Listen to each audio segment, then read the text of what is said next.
The following may contain offensive language, adult humor, and or content that some viewers may find offensive. The views and opinions expressed by any one speaker does not explicitly or necessarily reflect or represent those of Mark Radulich or W2M Network. Please listen with caution, or don't listen at all.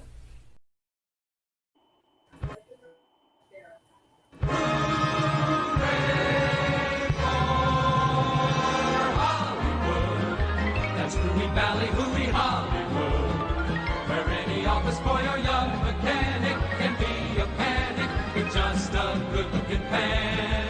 And any barmaid can be a star maid if she dances with or without a plan. Hooray for Hollywood, where you're terrific if you're even good. Where anyone at all from Shirley Temple to Amy Semple is equally understood. Go out and try your luck.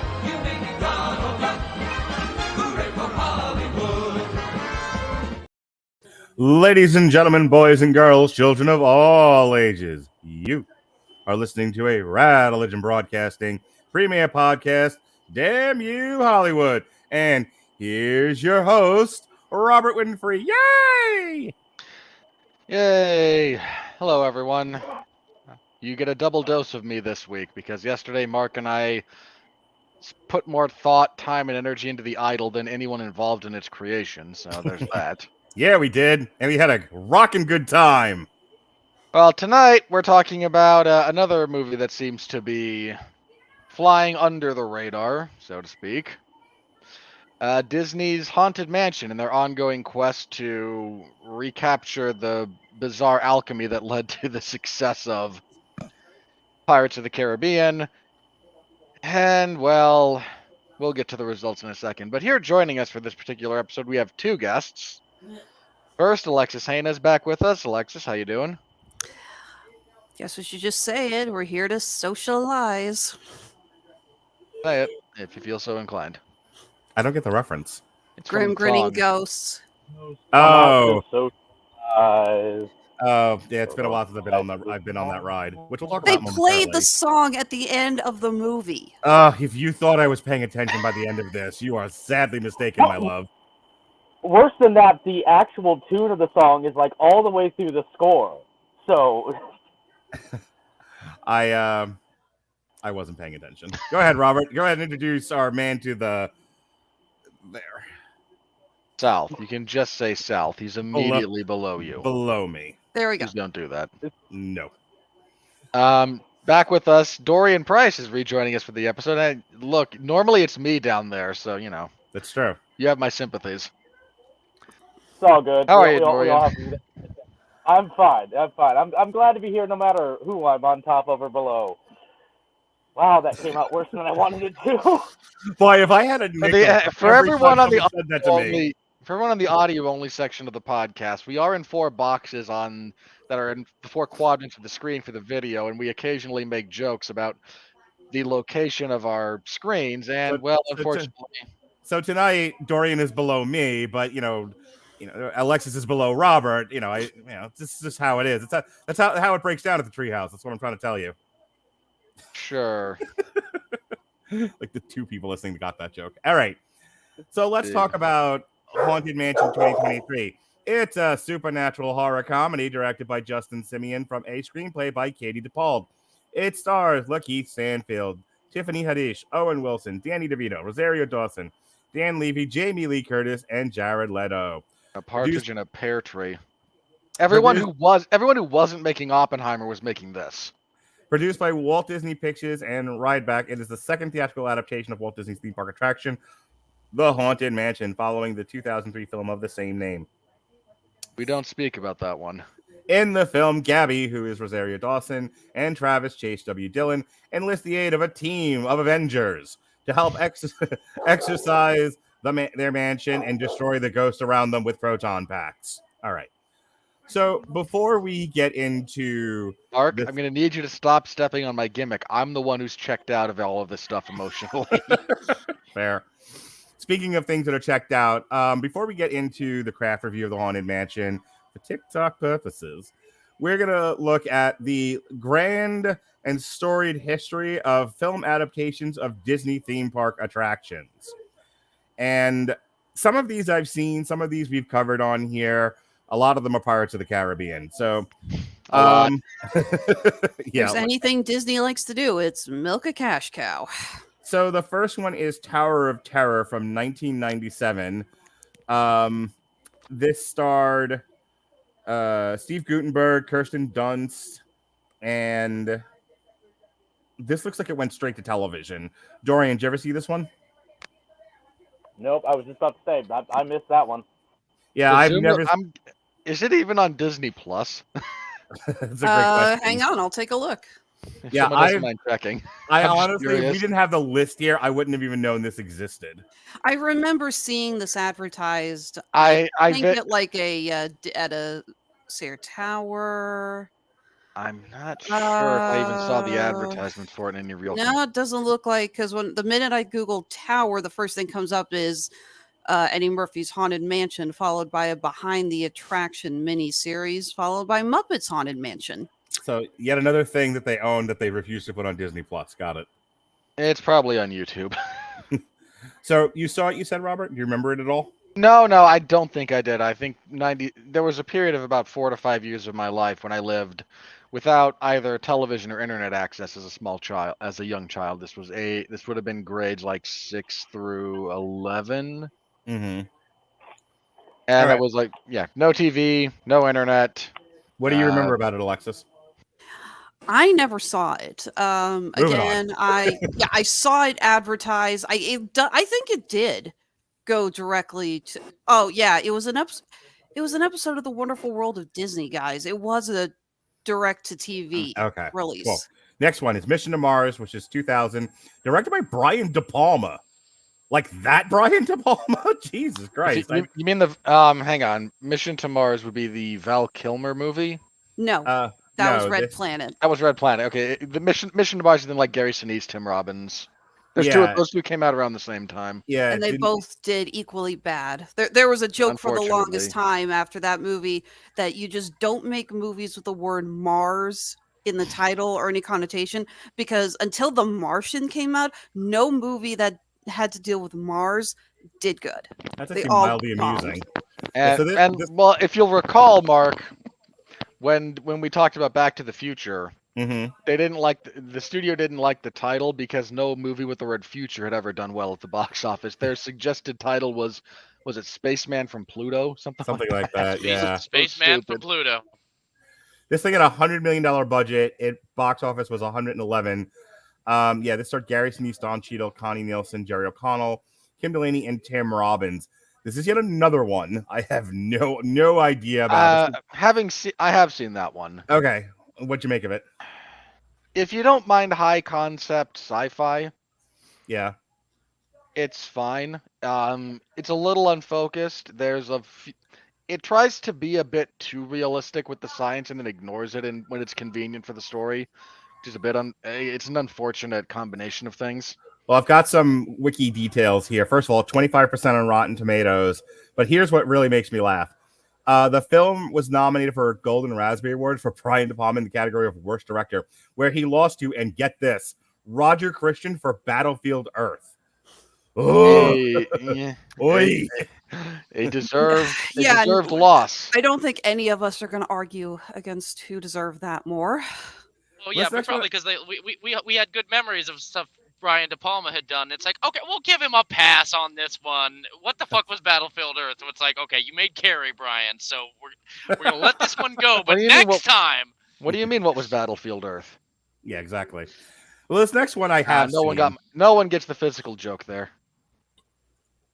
Oh no, it was the Dutch tilt. I got it. I was just gonna let you roll it out. Okay. In 2002, and this one Sean and I did an on trial for, it was a year or two ago when Jungle Cruise came out. So at that time, for those of you who are fans of the network and have been through it for all trials and tribulations, there was a time I cared, and I would try to book shows based on themes and what was coming out that week. So when Jungle Cruise came out, to synergize with the Disney thing, Alexis and I did a comic book, and then the on trial for that week was The Country Bears, which was kind of like, putting poor Sean Comer in a hostage situation. No, neither one of us wanted to do this, but it was what was available to us to talk about, so we did an on trial. This thing, I remember, I don't know if you watched the on trial for that, Robert, but I feel like we gave it a fair watch. Like we gave it a lot of passes. Like, it's dumb as shit, but it was one of those where, considering the audience it was going for and the kind of stuff Disney was doing in 2002, we were very forgiving of that movie. The movie's a lot of fun if you look at it just as Christopher Walken is losing his damn mind. Yeah. Oh no, Country Bear Hall has been crushed. It is boxers, by the way, for the audience that hasn't seen it yet. It's on in Disney boxers Plus. and fluffy bunny slippers. Slippers. Yes, with socks with garters, as I recall, too, right? Yes. So we are continuing our streak of failures. We are continuing our streak of failures here. This is a $35 million budget. It made $18 million. Nobody saw this thing. I did. Did you really? What did you think of it? Okay, well, before we go any further, just very, very quickly, I have never been to either Disneyland or Disney World. I've never read any of these rides. I invited him to go with me 2 years ago. Yeah, and then I got like super fucking busy. But the whole point is, so I don't derail this too long, is I saw these movies not under the auspices that they were a Disney ride. You know, there was right. History of people who'd ridden them. I just watched them as movies. Country Bears, to me, if there had been a singular bear, we might have gotten out of it alive. But Country Bears to me had heart, and it was enjoyable. It was fun seeing Elton John in this like really stupid cameo. Don Henley from the Eagles and stuff was really fun. So I actually enjoyed it. I mean, it's not like anywhere near top 100, but if there are days that I see that it's on Disney Plus, I'm like, why not? One more time. I've seen most of it. Again, if you take it with a grain of salt, it's kind of fun. I mean, again, the amount of cameos that is, there's a freaking scene of a musical battle between an animatronic bear and Brian Setzer. Right. Like, it's one of those where they're having fun with the movie. It's kind of hard to hold that against it. Go ahead. And again, it's an early 2000s fever dream. And again, you have Christopher Walken, who it's hilarious because I don't know if the director actually told him to take it seriously or he just totally went off the rails, but he reads his lines like he is doing the most serious drama in the history of mankind. It's just like, dude, what movie did you think you were making? He saw Michael Caine do that with the Muppets and thought it might work here. Well, again, also remembering that of all, like, you know, Disney's had some really, really great villains. They've had some really, really horrible ones. But as Christopher Walken's being carried off by the crowd, he's been defeated. The Bears have gotten back together. He says his "I've been defeated" line like he is going in this for the Oscars. Like, this is not over. Bears! Bears! Yeah, the way he says it, it's like, this is not over, Bears. This is not over. Pause. Bears! Exactly. It is one of those where even if you're doing one for the business, like, really go for it. Don't rest on your laurels and just kind of give a meh performance, because you never know what this one doesn't. But you never know what's going to hit, and then you're stuck having not done your best if it does hit. But we talked about this with the live action remakes, and so far we're 0 for 3. But Disney has the IP. Disney has the rides. And so if they're not making money outside of the actual theme park attraction, then they're losing money. And that's why we are driven to what the next thing was. And this is by far its best, it's wild success here. Pirates of the Caribbean, The Curse of the Black Pearl, directed by Gore Verbinski. And Brian De Palma, Gore Verbinski, I mean, like, they are shelling out some dough to get some of these directors in here for these, really try to make some hay out of it. It had a $140 million budget, $654 million at the box office. One of the largest successes of that year. Everyone was blown back that it was Gore Verbinski who did that. He's primarily a horror director. This is the guy who gave us The Ring. Well, I mean, there are, I reference this conversation about Megan, about horror elements being pervasive throughout all genres of film. And if you look at what Pirates of the Caribbean was, yes, it was an action adventure, but it definitely had, the fucking skeletons roaming about and, in battle sequences. I mean, that first reveal where Keira Knightley's on the ship with Jeffrey Rush, and you haven't really seen their zombie form yet, and then the moon comes out, and she like runs out, and they're all, you know. Look, none of us here are going to be particularly frightened by that, but it is a good visual in terms of evoking light horror, and I think Gore Verbinski was a good choice for this. Obviously, it resonated with people. I remember watching it in the theaters. I got dragged to this. One of my friends was like, "Hey, let's go to the movies. Let's go see the new Pirates of the Caribbean." I'm like, "No, this is going to be dumb." And if we weren't on YouTube right now, I would use a different phrase that I said at the time. But you know, as Robert and I talked about not that long ago, things you said in 2000 you can't say now. Not at least, well, you can, but you just have to do them not on camera and only around. Isn't that James Gunn's biography? Yeah. In the next 5 years, it's going to be a lot more than James Gunn. I have. Yeah, no kidding. So that being said, I love was blown away by how good this was. Like I remember, like it being one of my favorite movies of that year. I was highly impressed. What'd you think of it? Pirates of the Caribbean: Curse of the Black Pearl, Dorian? I absolutely loved it. I remember seeing it in theaters. I think I was like 10 when that came out, and I'd seen stuff like Captain Blood, you know, like those very old movies with Errol Flynn and stuff like that. Mm-hmm. And this was a lot of fun. Again, I did not realize that it was based on the Disney ride until I saw the credits. So again, I came to it with this hey, yeah. Again, I was raised by okay, I'm just gonna say it this way. I was raised by idiots, and we're gonna move on. And so that's the short version, folks. Trust me. So again, I never got to go to Disney as much as I wanted to, and so you kind of stop looking at things that you want to do, and you don't want to keep getting that idea in your head of, oh, I'm going to go do that, if you know for a fact that the people that you're being raised by, because again, you're 10, you know, you can't just, you know, well, you know what, you two, I'm getting in a taxi, and I'm going to LA, and I'm going to ride all these rides, because I'm 10 and I can do that. But yeah, so for me, it was just a fun adventure flick that, you know, was in the vein of Indiana Jones, which I'd also grown up seeing. And Johnny Depp had not risen to the point of self-parody just yet, you know. So no, he was. If you'll recall, still an actor. hang on. Wasn't Pirates' first acting Oscar nomination? Go ahead, Robert.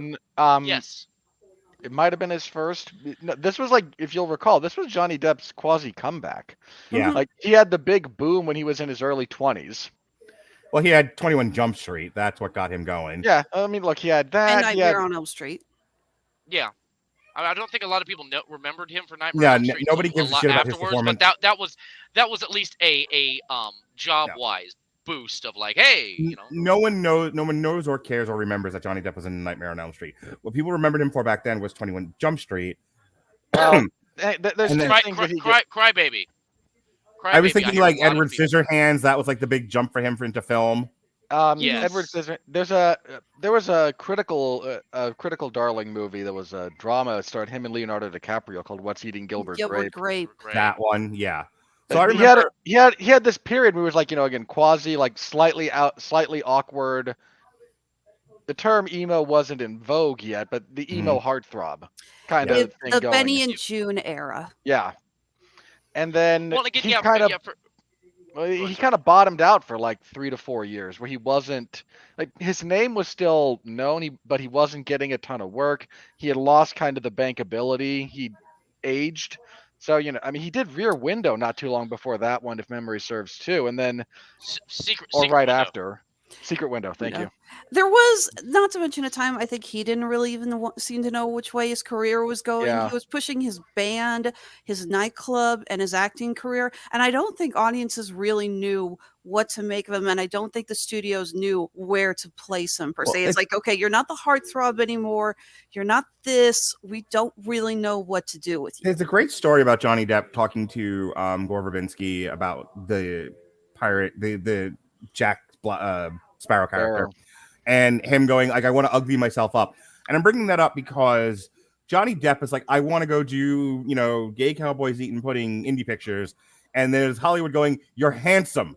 No, You need to get you in front of a camera doing big things. And he's like, no, I want to put lettuce on myself. And, I don't know what he wants.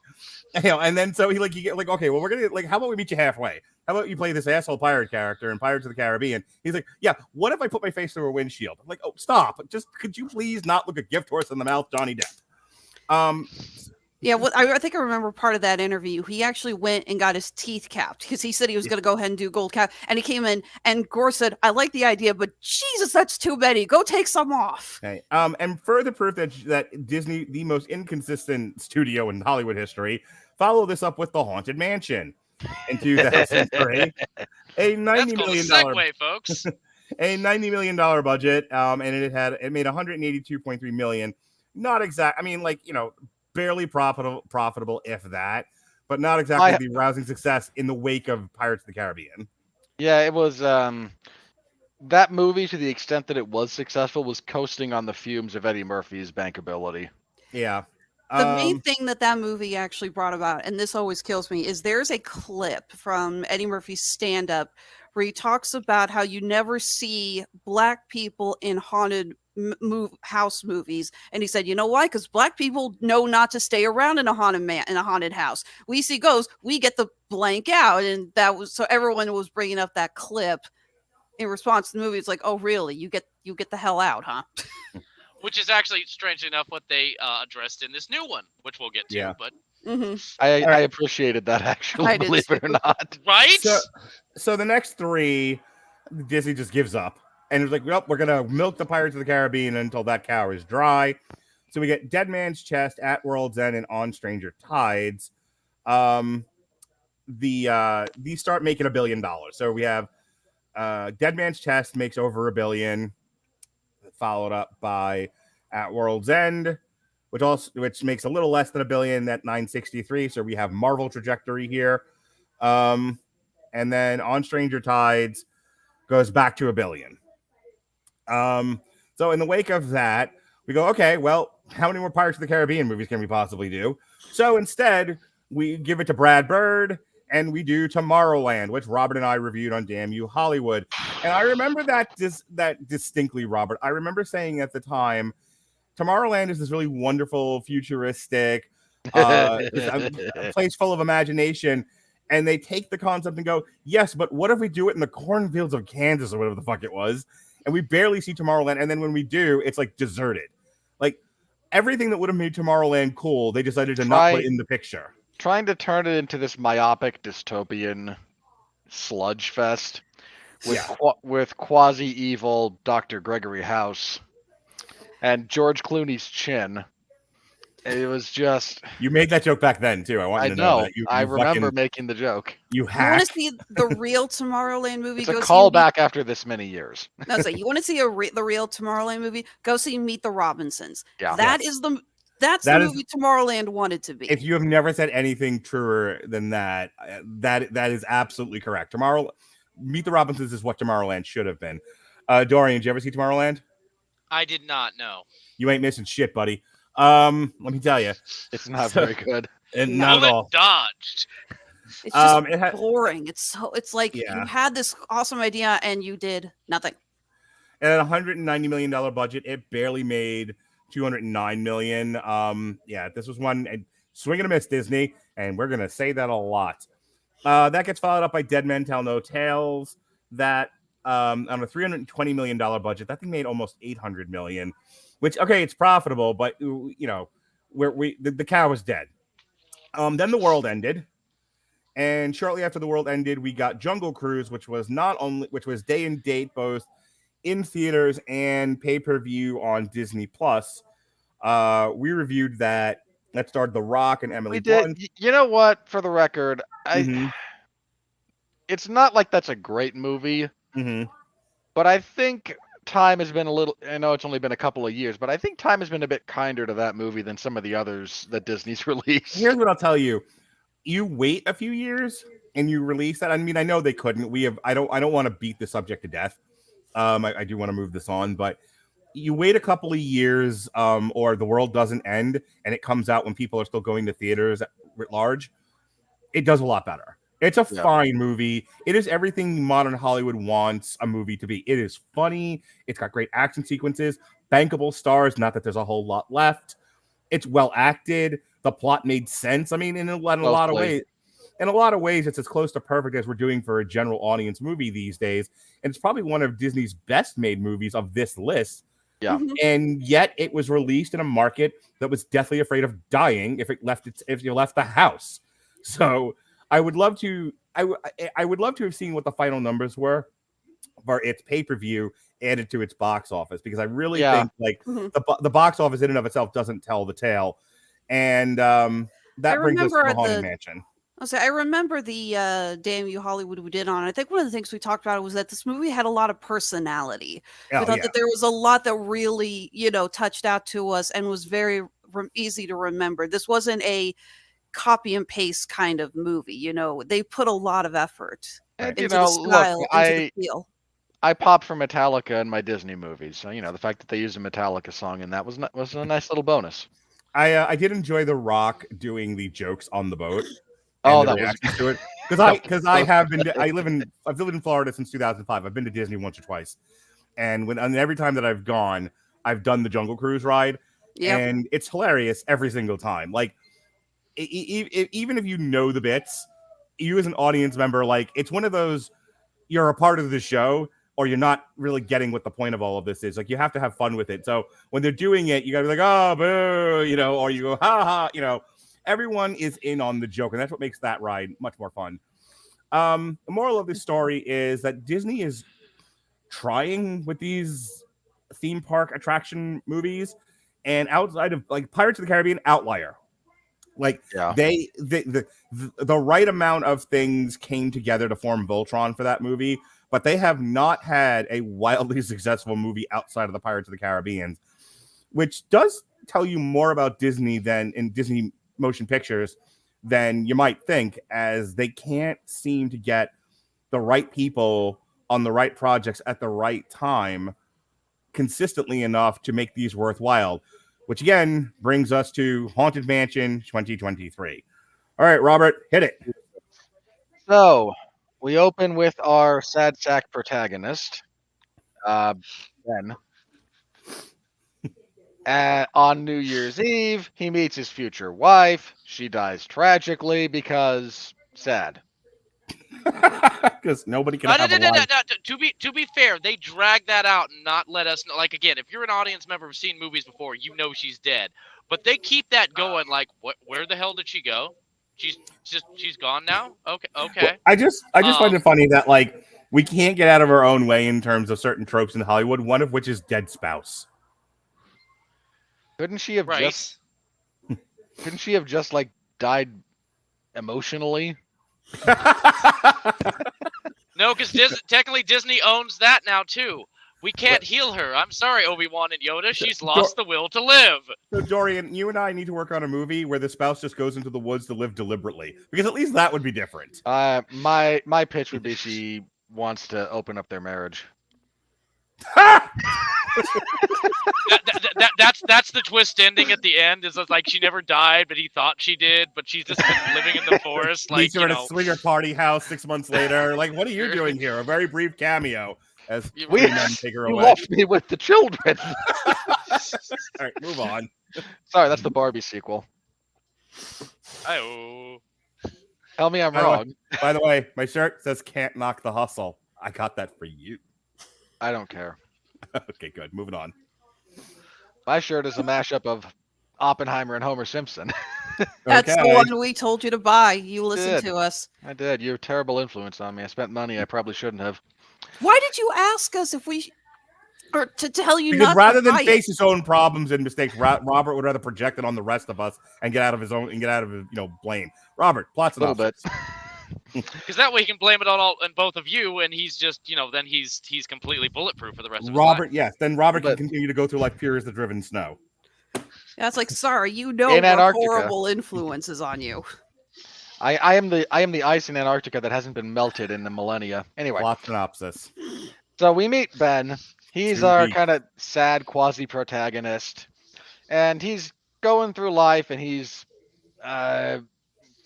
No, life serves no purpose. There's no afterlife.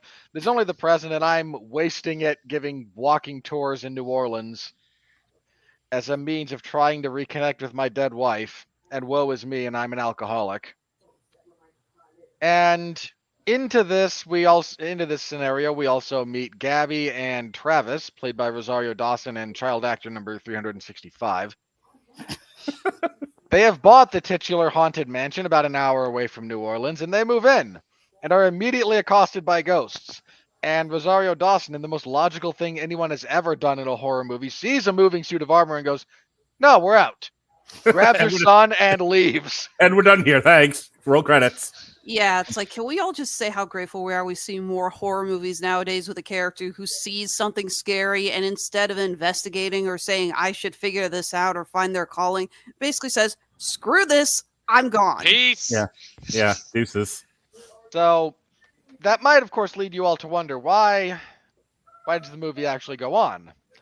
Well, it turns out that by entering the house, they are now opened up to hauntings by the spirits within, who harass anyone who enters the domicile every day and every night until they go back to it. Because the ghosts in the house need help. They are being held hostage.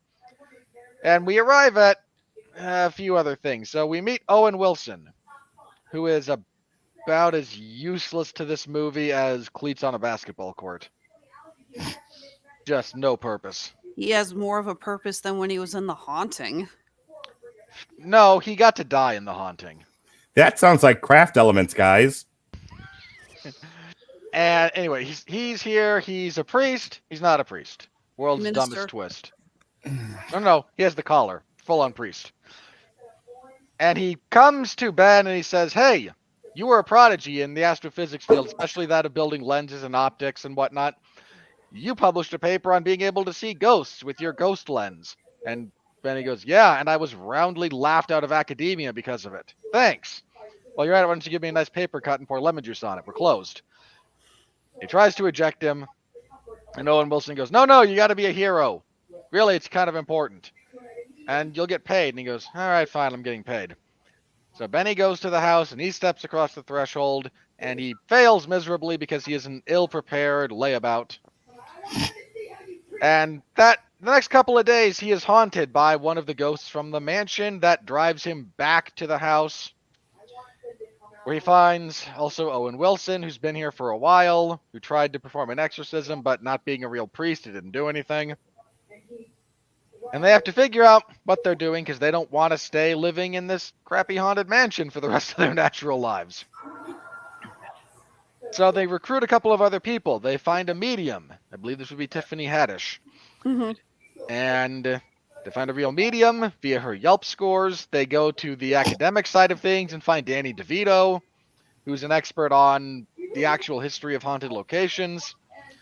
Both of them wind up in the house, and then again, you can't leave, so we're stuck here. And the great mystery of who's going on where, and they have to free Jamie Lee Curtis's head from a trunk in the attic, which they do.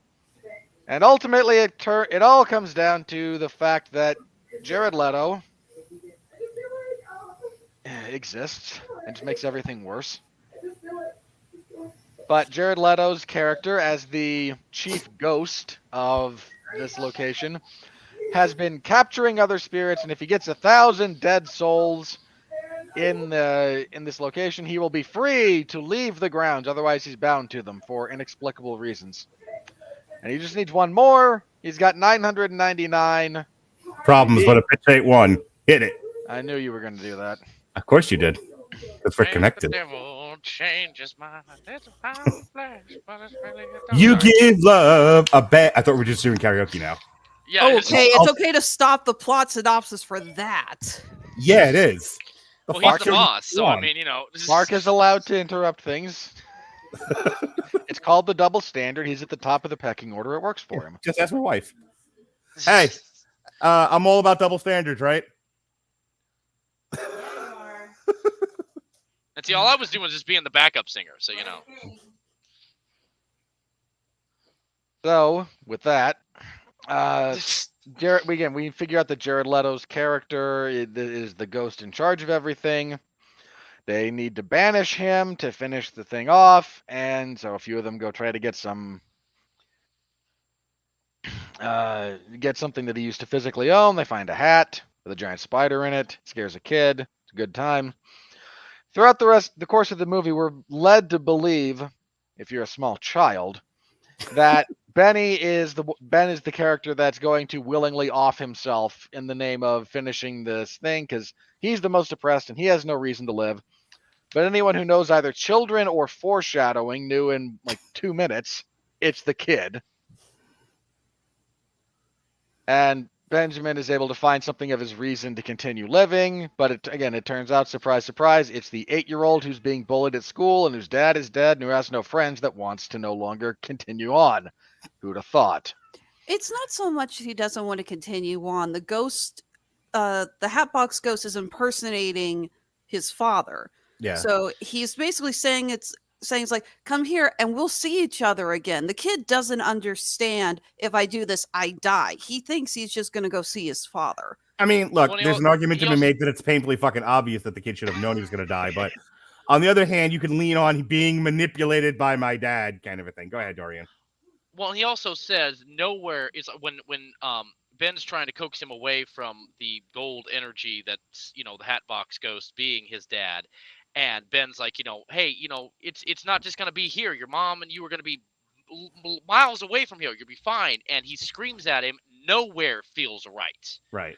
Yeah. So I'm saying, I'll allow it as Judge Radulich, but I can see both sides of the argument. Keep going, Robert. Right. They do just enough to avoid having their rating bumped up by having a suicidal 8-year-old. Moving on. Anyway, Ben stops him from jumping into the golden portal that would kill him. We get a big CGI battle with the ghosts because Owen Wilson gives a speech. Jamie Lee Curtis shows back up. They go to banish him, and the Hatbox Ghost makes one final plea to Ben to die because life isn't worth living. And Ben says, "Nah, I'm kind of good. My character arc has been concluded. I feel that I should go on." And he kicks him down to hell. And everything is okay now. There's a bunch of ghosts that stick around the house, but now they're friendly, so it's haunted, but it's a good time. We'll talk about this if we want to talk about craft elements, but there's a sort of emotional payoff to Ben's journey when the cat that's been kind of harassing him is sort of intimated to be a loose message from beyond the grave from his wife. The ghost wink. Yeah, the ghost wink, yeah. Everybody gets together for a party at the haunted mansion, and song, dance number, roll credits. Dorian, what did you think of this movie? I honestly didn't hate it. Yeah. Again, with not knowing the ride, not knowing the backstory, sorry, I have a whole bunch of notes here. And for those of you who watched the last time I was on here, let's see how many times Mark and Robert beat me to my own notes. And we can play a drinking game. That's why you're going first. You're solid this time because I don't have like a burning desire. I'm sort of here to run the railroad, but you're good to go, buddy. Yeah, no, sorry, I thought it was funny from last time. I know it is. I can come up with shit if you want. Get this fight going, but no, it's I thought it was a good mix of a kids spooky movie, probably like later kids, not 5-year-olds old, obviously, but and I think some of the scares earned their PG-13 and stuff like that. I think the full PG-13 rating is more because of the tonal shift that would take us from kind of spooky, fun creepiness to deep in dramatic scenes where we're sitting there and we're talking and the camera's going in close on people's faces and they're talking about stuff. I had fun with it, but again, I felt that it was just tonally confused. Yeah. Like I've seen the other stuff this director has done. Most importantly, Dear White People, both the movie and the television show, which is not only great at drama but also comedy. And I felt that's what he was trying to do with this. It just didn't land at sometimes. Like we'd be on a moment that we're moving forward, and then we'd stop to go talk in a room. And I realized we obviously need that for character arc, and there were character arcs that I felt were going somewhere. It kind of popped back and forth. But overall, I wouldn't go see it in theaters again. Again, I don't want to like jump to the end of the review here, but I definitely didn't hate it. You know. Okay, Alexis. There were a couple of things that I did notice that kind of bugged me about the movie. Firstly, I'm just going to say it. How did Dan Levy get a name on the trailer? He has, what, 3 lines in the whole movie? Winona Ryder has more lines and she's uncredited.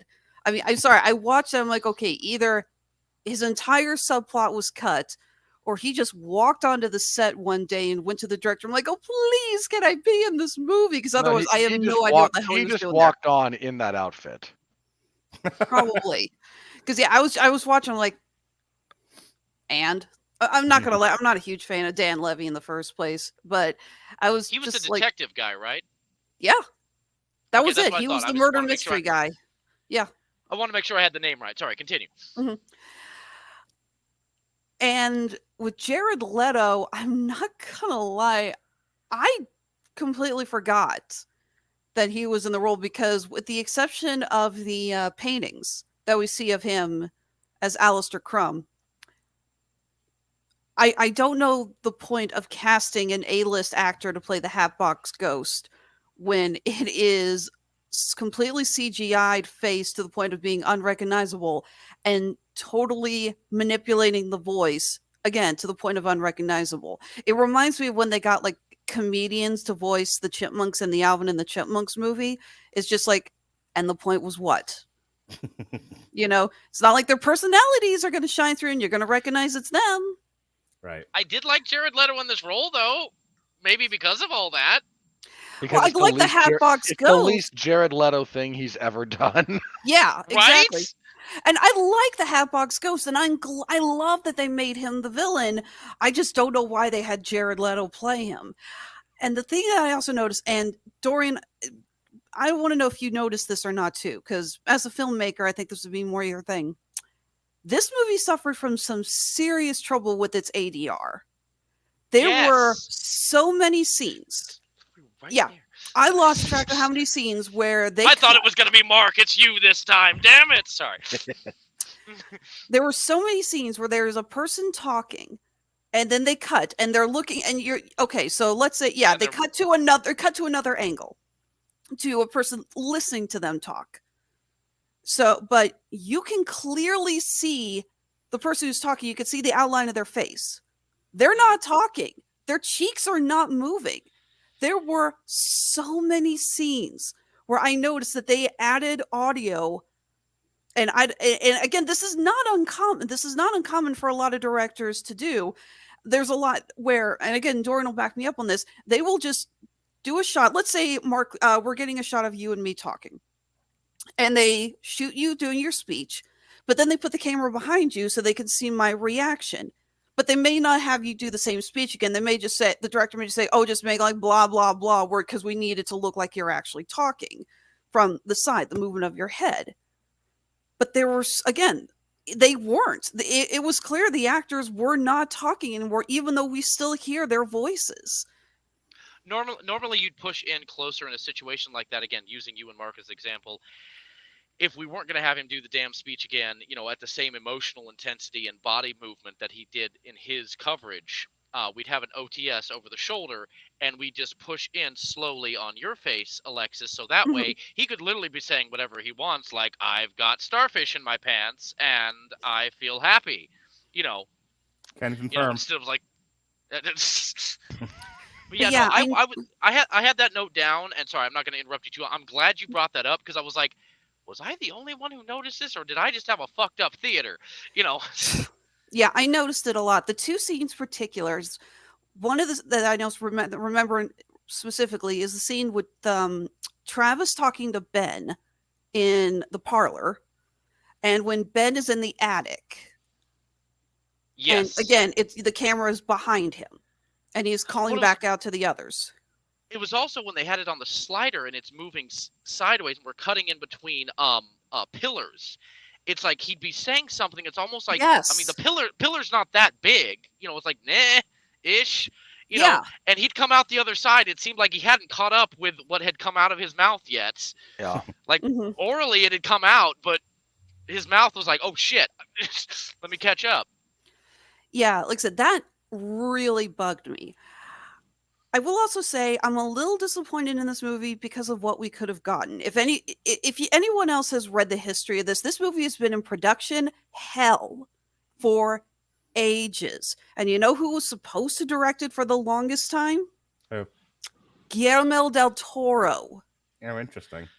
This was supposed to be a passion project of his. He wanted to direct it.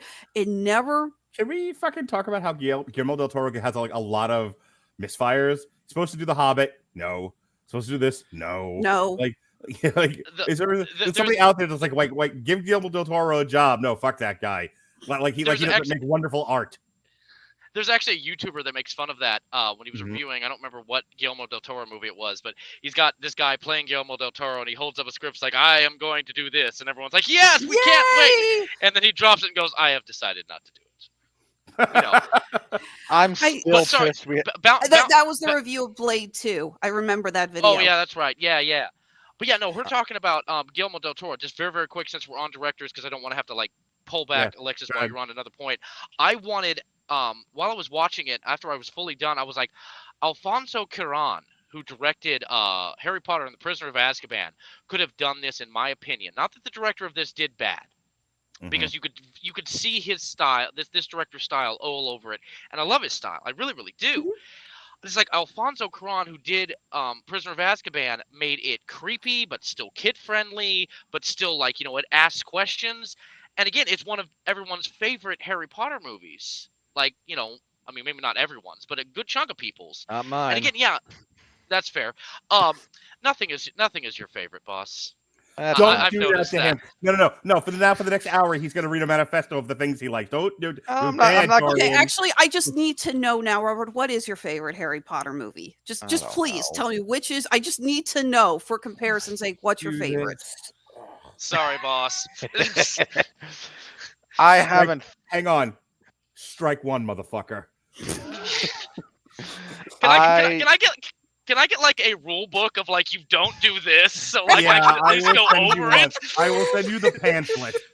So I can be like, oh shit, that's my fault. I didn't. Sorry, Robert, go ahead. That's my bad. I haven't thought about it in forever. You haven't. Hang on. I'm sorry. You can't say that Prisoner of Azkaban is not your favorite. I need to know for comparison's sake. Met him? Here's 20 things I don't like. What do you like? I'm not telling. And then he drops his handkerchief and saunters away. Every time. Well, is it saunter or sachet? I saunter. I do not sachet. He's a saunterer, not a sachet. I'm a sachet. That's okay, that's fair. He is sauntering to the right. I am sashaying to the left. Thank you. And it's just like that. Now, my gripe with Prisoner of Azkaban, to the point about the director's style, I agree. Cuarón is awesome. He's made a bunch of stuff that I really enjoy.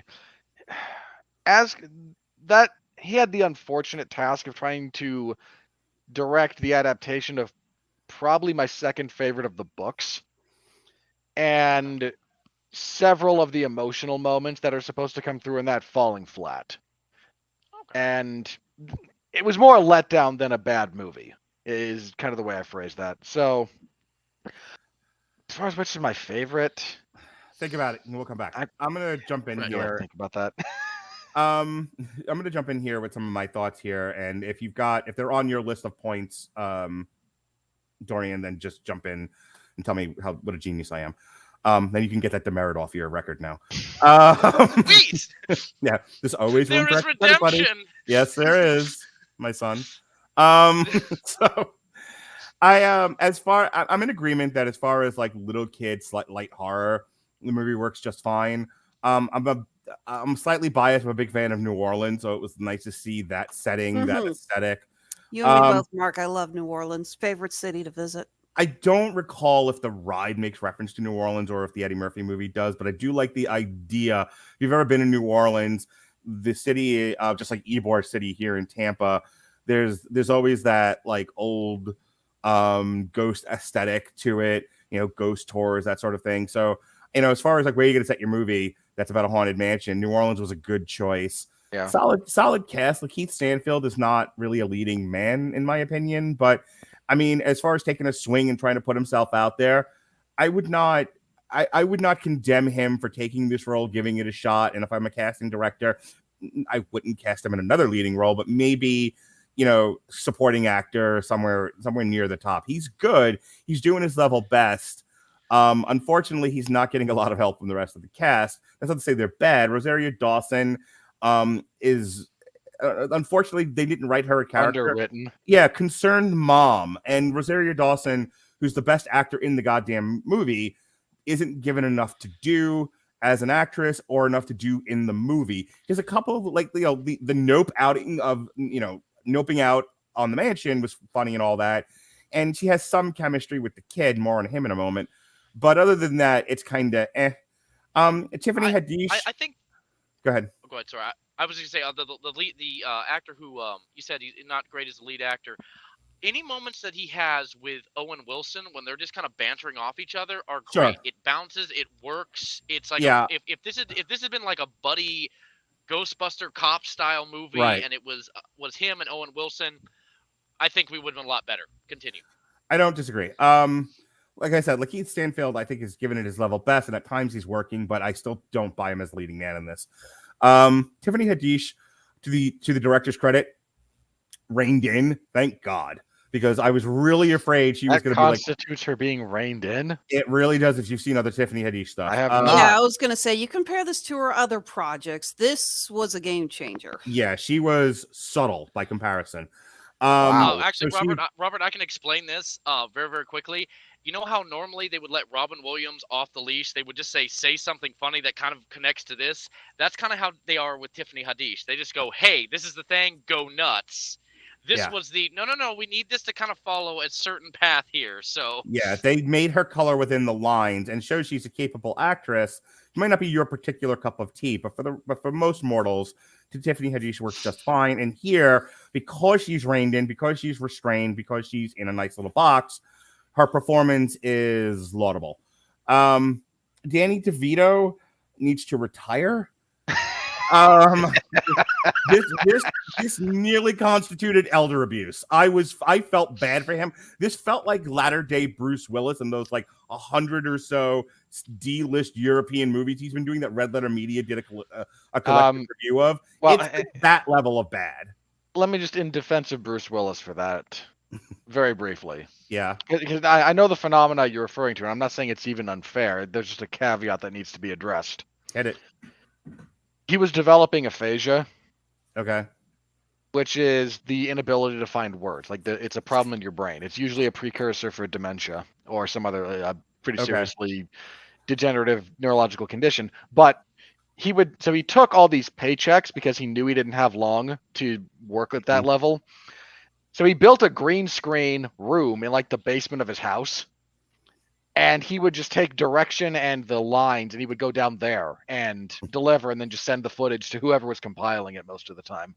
Yeah, this not that bad, obviously, but Danny DeVito, if whoever loves him, don't let him act anymore. Send him to the nude resort, or it doesn't have to be nude. I'm not biased. Send him to any resort.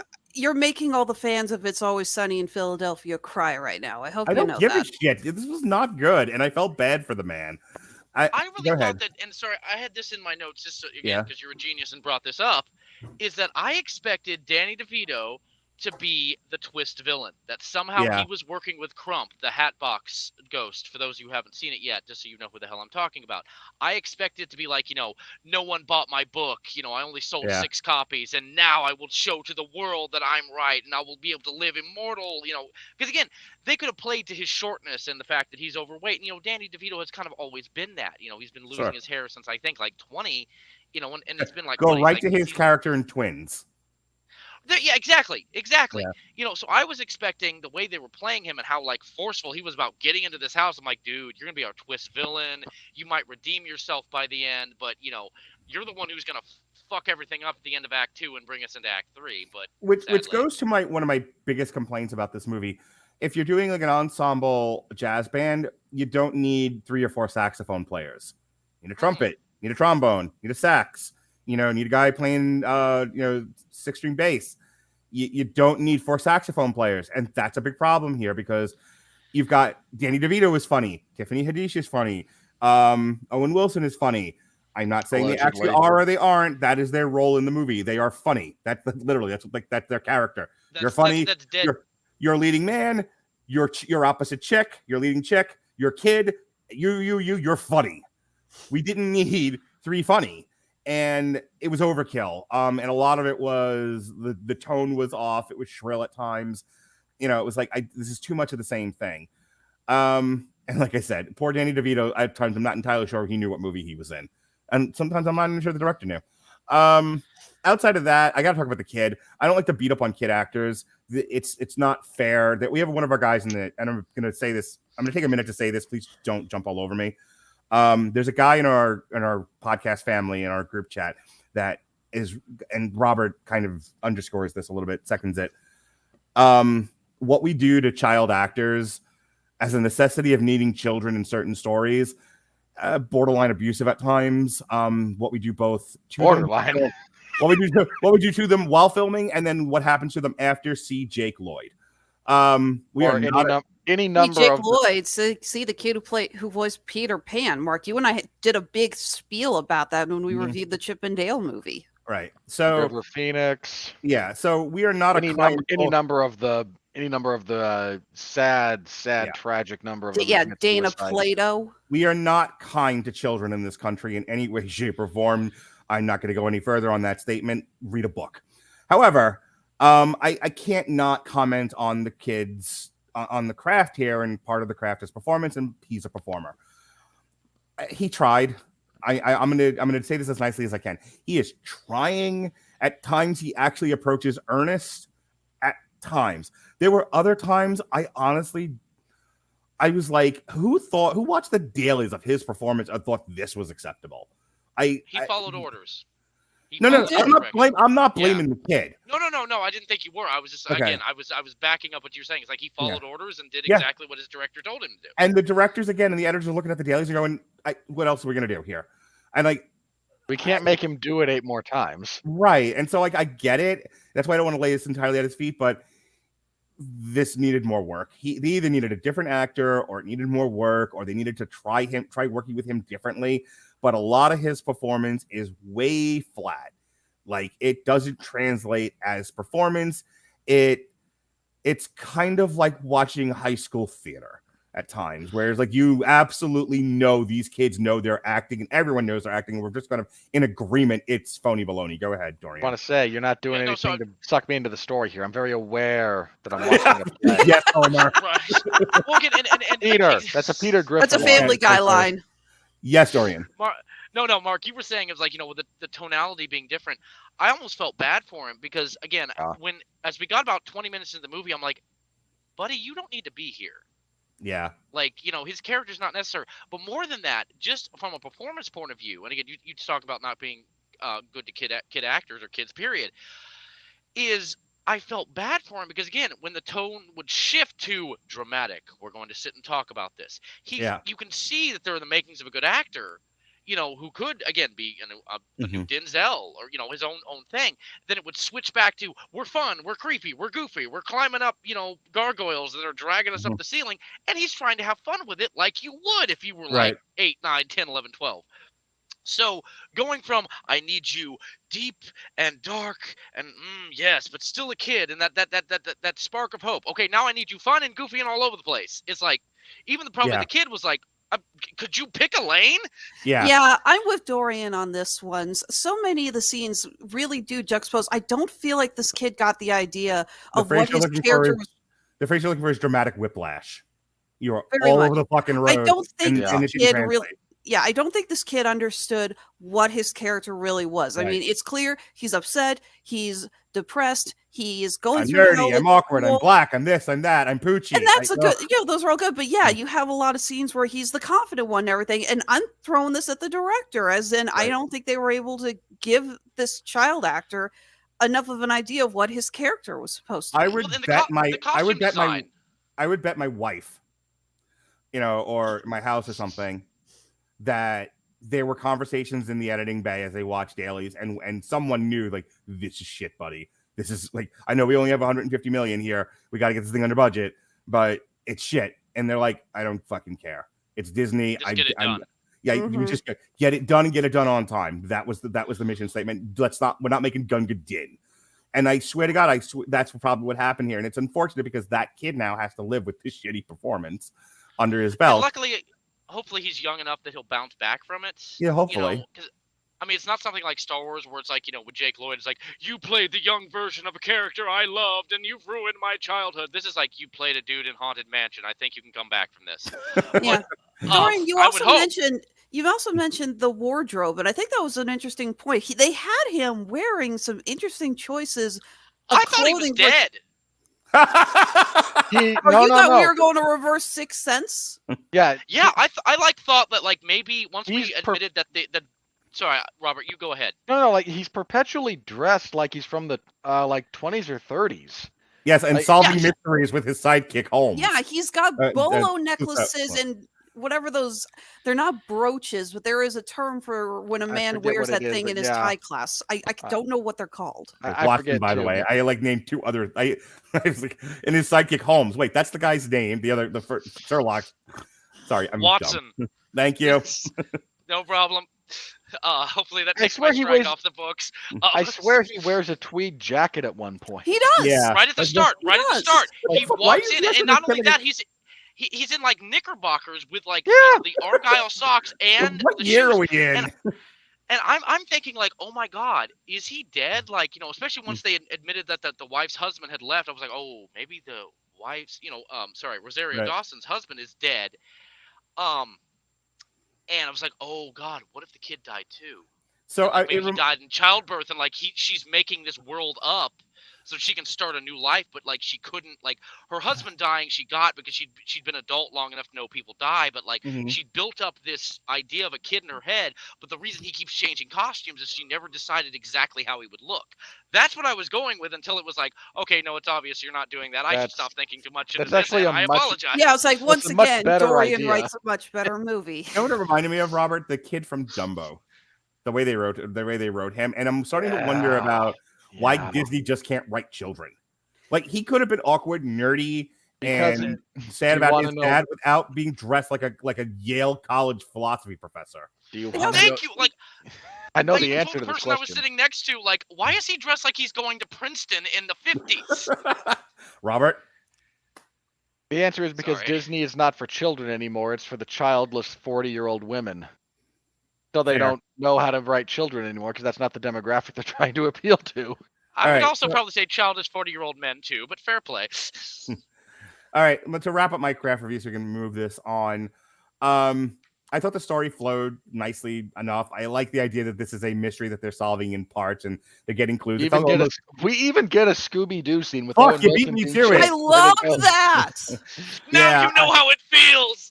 Yeah, it's hoisted by my own petard. No, I love this felt very Scooby-Doo mystery-ish, which I kind of liked. Here's what I told my wife when I got home. Scooby-Doo property entry than Velma. Oh God, let's not. No. We are not going. Not today. Not today. Robert, you are closing the lid on that Pandora's box now. We've now said no 100 times. It's an hour later. Listen, I'm the king of exaggerations. What I said to my wife when I got home, because she's a huge fan of the ride, for one Christmas I got her the Hitchhiking Ghosts Funko Pops. I think that the Hitchhikers. Yeah, well, I also got her a Funko Pop of the axe wielding bride. Patch away. Thank you. So we're fans of the property. We're fans of the ride. I have a very fun story of being stuck on the ride with my 1-year-old daughter and her fuck this shit, and tried to walk off the ride. Just, all my kids got attitude, yo. Can't imagine why. I'm sorry. I just want to see a 1-year-old go, fuck this shit, bro. Fuck this. What is the MC? As she stands, I'm walking out of here, yo. That's how my daughter talks. Anyway, just like that. As she calls you father. No, that's my son. He calls me father. No, anyway, Mark, I would say I'm with you on the ride getting stuck. That thing breaks down constantly because it's part of the experience now. Yeah, well, it's because every day some jackass gets in the doom buggy, gets halfway through, and decides to jump off to try to get a closer look at the animatronics, Yeah. light So, show, having whatever they're using. Having a lot of experience with the ride and having fond memories of it with my family, having a wife that it's like one of her favorite rides ever. The ride itself means a lot to me. And so I think watching the movie, I was very careful to scrutinize whether or not they paid great care and attention to the ride itself. I think they do. I think there's a lot of the ride in the movie. I think the movie is respectful of the intellectual property and the attraction, which is to its credit. On the other hand, and I hate to be, I'm the one that's like, go to the theaters, go watch things in IMAX, go watch them on a Dolby screen. You know, if we don't support theaters, they will go away and we will lose that part of our culture. We're going to be the people from fucking WALL-E. And I, physical fitness model Mark Radulich, don't want that. Anyway, so I know. Thank you. Look, just naked karaoke would be a lot more awkward on the WALL-E ship. That's all I'm saying. It really would. I can't get nearly my dance moves like I did it for Bon Jovi. I'll show you later, Dorian. Listen, you don't want to see it. It's too late now. It's in my head. Yeah, it is, buddy. Dorian, I'm a director. I'm visual, so it's already there. Dorian, have you gotten on TikTok yet? Yeah. Okay. We'll talk later. Yeah, because all of these are on TikTok. Anyway, this is the deleted scenes, folks. Stand by. My point is, as much as I am a big fan of support, I'm going to go see Haunted Mansion again with my kids. I bring them to all the movies, and I either see them with someone else first because I have to see them in time for the review, and then I see them a second time with my kids, or vice versa. My point is, I came home though and told my wife, huge fan of the ride, you can wait for Disney Plus on this one. That is the point that I'm trying to make. This did not. Right now, we're talking about a culture where things have to rise to the level of event film, or you have monumental disasters like The Flash and Indiana Jones. This didn't really rise to the level of event film. 20 years ago, this is fine for the motion picture in theater experience. This is a perfectly good movie for a theatrical exhibition. Heck, 10 years ago, it's fine. In the year of our Lord 2023, where you really got to make something special, this ain't it. Robert? Yeah, this movie, we're going to talk about that with the money in a second. I saw this with a decently full theater at a 12:50 showing on a Tuesday. So I think it's not going to do well. Partially, like, this thing had a budget roughly comparable to Dune. And I don't know why. I don't know why it cost that much. Yeah, I didn't mention it, but like the special effects did not, to me, see 150 million. And I'm not sure, because of the kind of movie that it is, if that was purposeful or not. I would have been okay with it being a little bit more on the cartoony side graphically, but you just spent way too much money on this. Like, it might not have done well no matter what, but you put yourself in an impossible position here. This needed to be a $50 million budget, period. So good things, bad things. This is a very mid movie as a general rule. Like, there's very little that's very bad. You know, I'll give the kid a pass, like you guys. Like, the tonal whiplash that's going on in this movie is hard for even some of the seasoned actors to keep up with. Mm-hmm. Being a kid trying to do that, like, you're asking him to do too much. So that said, like, is it a great child actor performance? No, it's not, and that's as far as I feel compelled to say on that matter. Because, look, I rail on him if he really stunk up the joint, but he doesn't. He does. There are times when he works. The word you're looking for is serviceable, given all the other asterisks. I was only following orders. Indeed. You don't get to have that reaction. You broke Mark. No. You don't get to have that reaction, Mark. You asked about the final solution a couple of weeks ago. You're not wrong. Was that why you called me Mangala the other day? I'm kidding. He did not call me Mangala. He did not.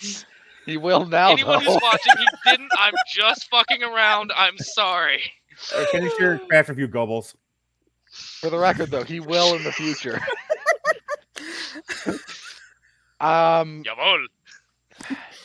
I've done the thought experiment. You don't want to actually know who I am in the Third Reich. Oh my god. It's a weird show, man. It really is. You know, it's funny. Just as an aside, Dorian like gets drug on by Alexis. It's just like new person. Like, let's mix it up. Let's throw another body in our little orgy that we got going on. And I'm like, I'm always up for new bodies. And then it's like, all right, now get rid of him. Like, we've used him, now throw him away. And then people just keep coming back. Like, I don't know what happened here. It's weird. It's uncomfortable. It's a little negative, but I like it. I don't want to leave. Like, oh, fuck it. Okay. Come on We back. already got him for Saw X. And so now Dorian is officially part of the family. the weird kid in the back, kid in the back of the car who won't shut up. We are the world's worst workhouse from Dickensian London. I prefer to think of us as a friendly cult. Well, look, Actually, Mark and I, we all troll the streets looking for people who stand on the corner going "boy for sale" and just ringing the bell. Like, here, buy the kid, throw him in the workhouse. He goes to work in the coal mines. Did we agree not to talk about stuff like that? You know, I actually have like We're an hour 5 into new this. people that want to come on the show now. I need to send them this clip as a warning. Yeah, this really works as like, is this sure you what you want? Or that or something to naked TikTok. Robert, your craft review. So, I gotta throw some bricks at Owen Wilson's head, and then I need to talk about his performance because oh boy. We're not throwing bricks because of his performance. We're just throwing bricks. Yes. Have you met Robert? My antipathy for the Wilson brothers is fairly well documented at this point. Suck brick, kid. What? I like Luke Wilson. You like everything. He hates everything. Go get fucking married. Robert, go. The point here about Wilson, I agreed with the earlier point that like he actually has good banter with our lead. I like the scene where they're talking about the tater tots versus jalapeno poppers during that obvious cash tie-in with Burger King. That was so okay. bad. Hang on, I need to say on air the product placement in this movie. Good Lord, Like, I Michael got Bay this level from I got Transformer. I got this sage from Costco. This came from Amazon. This was from Walgreens. Here's from what? Yeah, I was going to say, this was like on the level of an Adam Sandler movie. That or Michael Bay. Just like everywhere. It was the weirdest thing. I think the only time we have ever given product placement a pass was the Sonic the Hedgehog movie. Probably. And that was because we knew what hell they had gone through to reanimate it. So it's like, yeah, they obviously needed a little extra money. We'll let it slide. You know what? In fact, I'll give Olive Garden props for helping them out in that respect because of the last minute stuff they had to do. But that was it, man. Like here, it's everywhere. Tiffany Haddish can't stop name dropping places. This one came from CVS. There's a CVS line in this, Mark. A CVS line. Okay. Oh, so the shameless, unrelenting product placement is a giant drag on this movie, just for the record out there, everybody. There's not enough chemistry between Rosario Dawson and our lead, partially because they don't give Rosario Dawson a character. I object to your insinuation that she's the best actor in this whole movie, Mark. There are 2 Oscar winners in this thing. Please adjust yourself. But no one's really given enough to do. The tonal whiplash it's a problem. They never quite marry it right. And it's unfortunate because it's a hard balance to strike. So I'm not saying this is the easiest thing in the world, but if you can't nail it, it becomes dissonant. And this is dissonant in that respect. Kind of a weak finale, if I'm going to be honest. You know what it reminded me of? I literally have a note here that says "Final Battle." Disappointing. Yeah. It kind of reminds me of The Rock versus Triple H Intercontinental ladder match at SummerSlam 1998, where every time The Rock went to reach for the title, he would get arthritis. It felt like that. Yeah. It's not great. Like, your emotional high point is supposed to be him. Like, Ben has already concluded his journey to not wanting to die anymore. So the fact that we get a fake out with the kid into Ben going, no, I will throw myself into the pit of spikes. It doesn't work. It's not set up properly. It's not I kept thinking it was like subterfuge, like he was just like buying time. That's what I thought. It wasn't not the case. Well, the last bit that he does is subterfuge. When he sees Mhm. when he sees that they're ready to start, the banishment, then when he distracts, like that last bit when he's like, oh, when Hatbox says, okay, fine, I'll do it myself. Yeah. And he's gonna go mess everybody up, and Ben goes, no, you're right. Take my hand, and I'll give, like, they're about to do this. I'll give you what you need, and then you'll win anyway. Like, that one made sense. The other one, like the setup to get us to that point, failed miserably. So that was a big miss. Again, Owen Wilson is kind of a miss. Anytime he's not just bantering with the lead, I don't know why he's here. I really don't. I gotta kick in really quick, and I'm sorry. This is again very, very short. I was raised very, very strict Southern Baptists, but I've also had a lot of friends with Catholics, so I've gone to mass. And I'm sorry, one of the moments in the movie that I'm gonna remember for a long time is the Owen Wilson going, "Let us pray, dear Lord," and he's being very serious. It's like, "Dear Lord, give us a break." And again, that was a good line. I like that. It's very Owen Wilson comedy, but as I talked about before with, movies being food, it's comfort food. It may not be the best for you, but you know what you're getting, and it felt like so different than what we normally do when we have a Catholic priest who would have been like, "Let us pray. Our Father who art in heaven, in nomine Patri, et Filii," all that stuff. It's like, God, give us a break here, It felt like the character bad had people out there. Go haunt them. That was a good line. Yeah. Part of the problem I think part of my problem with Wilson's inclusion in here is, one, he doesn't actually have an arc or a character. Like, he's just Catholic priest until, no, sorry, I'm a grifter. Okay.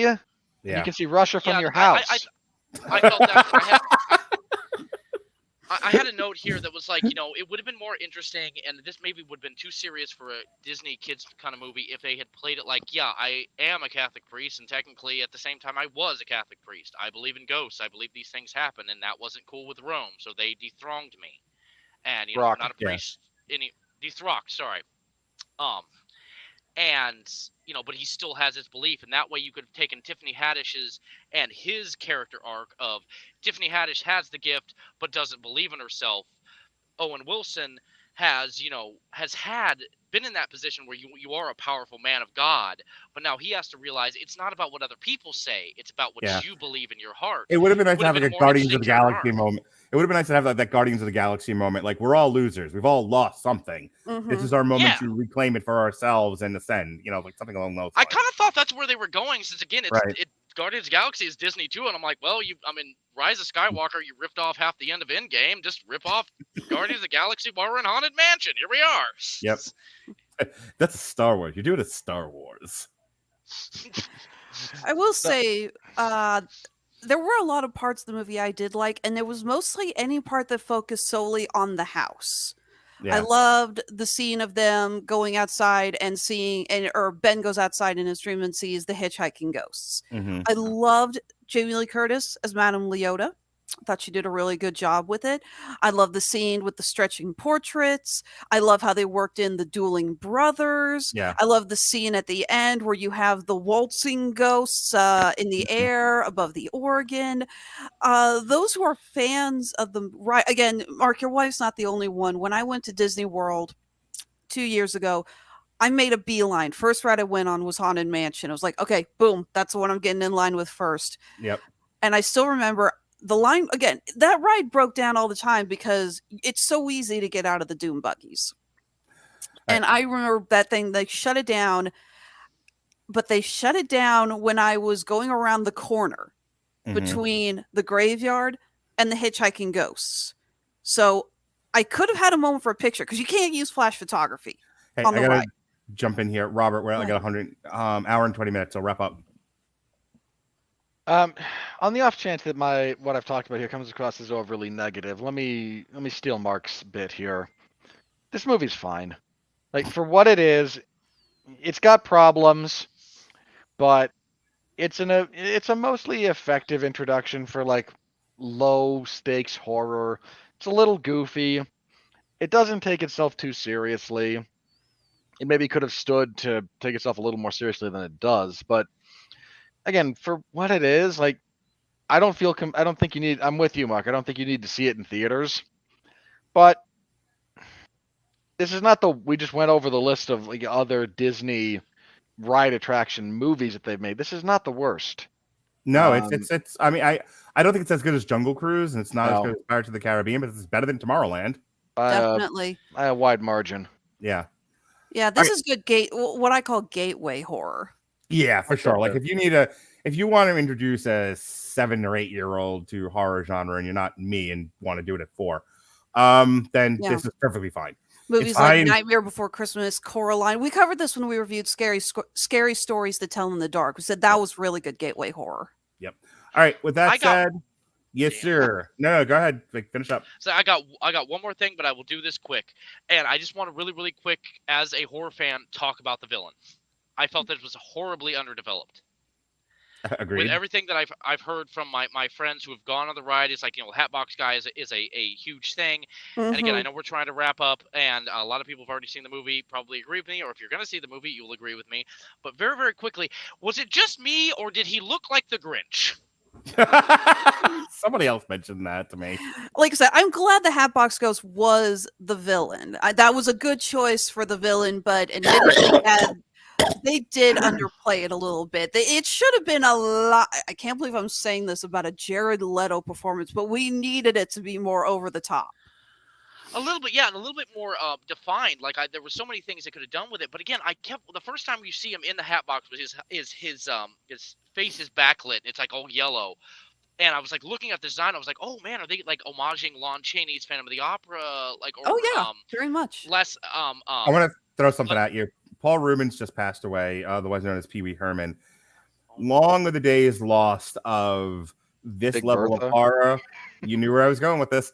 Long are the days lost of this level of light horror for kids, but that still captured truly grotesque and heart-jumping moments, especially if you are a kid. This needed a little Big Bertha. It's a Large Marge. That's the character. Large Marge sent you. Like back in the 80s, man, they were not afraid to go for it with grotesque stuff, even for just a minute or two. You get that visceral reaction out of you, and like, okay, now we're back to silly stuff.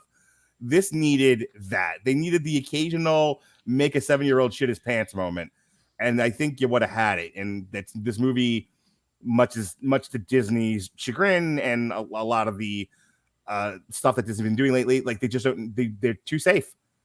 Too safe. Yeah. They don't go for it. There's nobody there kind of saying, no, it's okay to be a little brave here. It's okay to push the envelope. Nope. And then it's to their detriment. Look, Don Bluth had the right idea when it comes to what you can do with kids movies. Mm-hmm. Yeah. Yeah, American Tail. Let's get some Secret of Nim in there.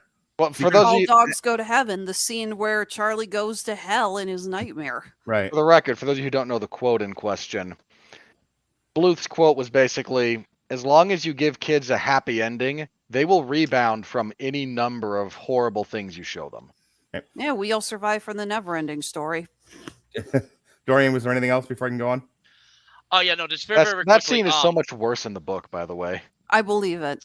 Well, the horse can But no. talk in the book. Oh, for God's sakes, will you stop sending me to therapy, Robert? The kid, no, Never like, in a million I'm years. sorry. hang on. No, stop! I'm trying. No. The horse, no, that's not how the Swamp of Sadness works. Okay. Swamp of Sadness takes you because you don't want to live anymore. So the horse is expressing his desire not to live to the crying kid, and Bastion. Hang on, no. Here's the best part, because the book is kind of magic. So Bastion actually tries to skip ahead. The book won't let him. No matter what page he turns to, it's where he left off, and it's just a couple of pages of this horse expressing his suicidality. And Dorian, I'm going to pitch you something, and then I'm just going to hit the button because now I'm done with this. I need you to shoot me a short film. That scene, but it's Eeyore the donkey, but it's two people in the Eeyore suit. Okay, and it's obviously two people in the Eeyore suit. Like I need it to be super obvious. I can do that. And honestly, I'm going to finish with this. This was the last point I had on my notes. Since you just said Don Bluth's thing was as long as you give them a happy ending, then they can bounce back from anything. I'm sitting there watching, and they keep talking about Crump, and keep naming his name Crump, and he keeps looking like the Grinch, and I'm like, I'm waiting for them to just do the poem like, Crump despised life, everything that breathes. Now, don't you ask why. No, please, if you please. For it could be perhaps that his hat was too tall, or perhaps that his father didn't love him at all. But though many years have passed and many still debate, I think that the most likely reason was that his soul was filled with hate. But whatever the reason, his soul or his hats, that hatred kept growing twisted and fat. Like I was waiting for them to do that. And I just made that up.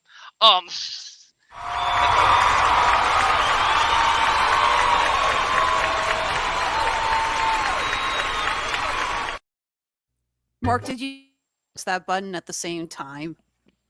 It's like there's a delay right now. Here comes the money. We're in the money. We're in the money.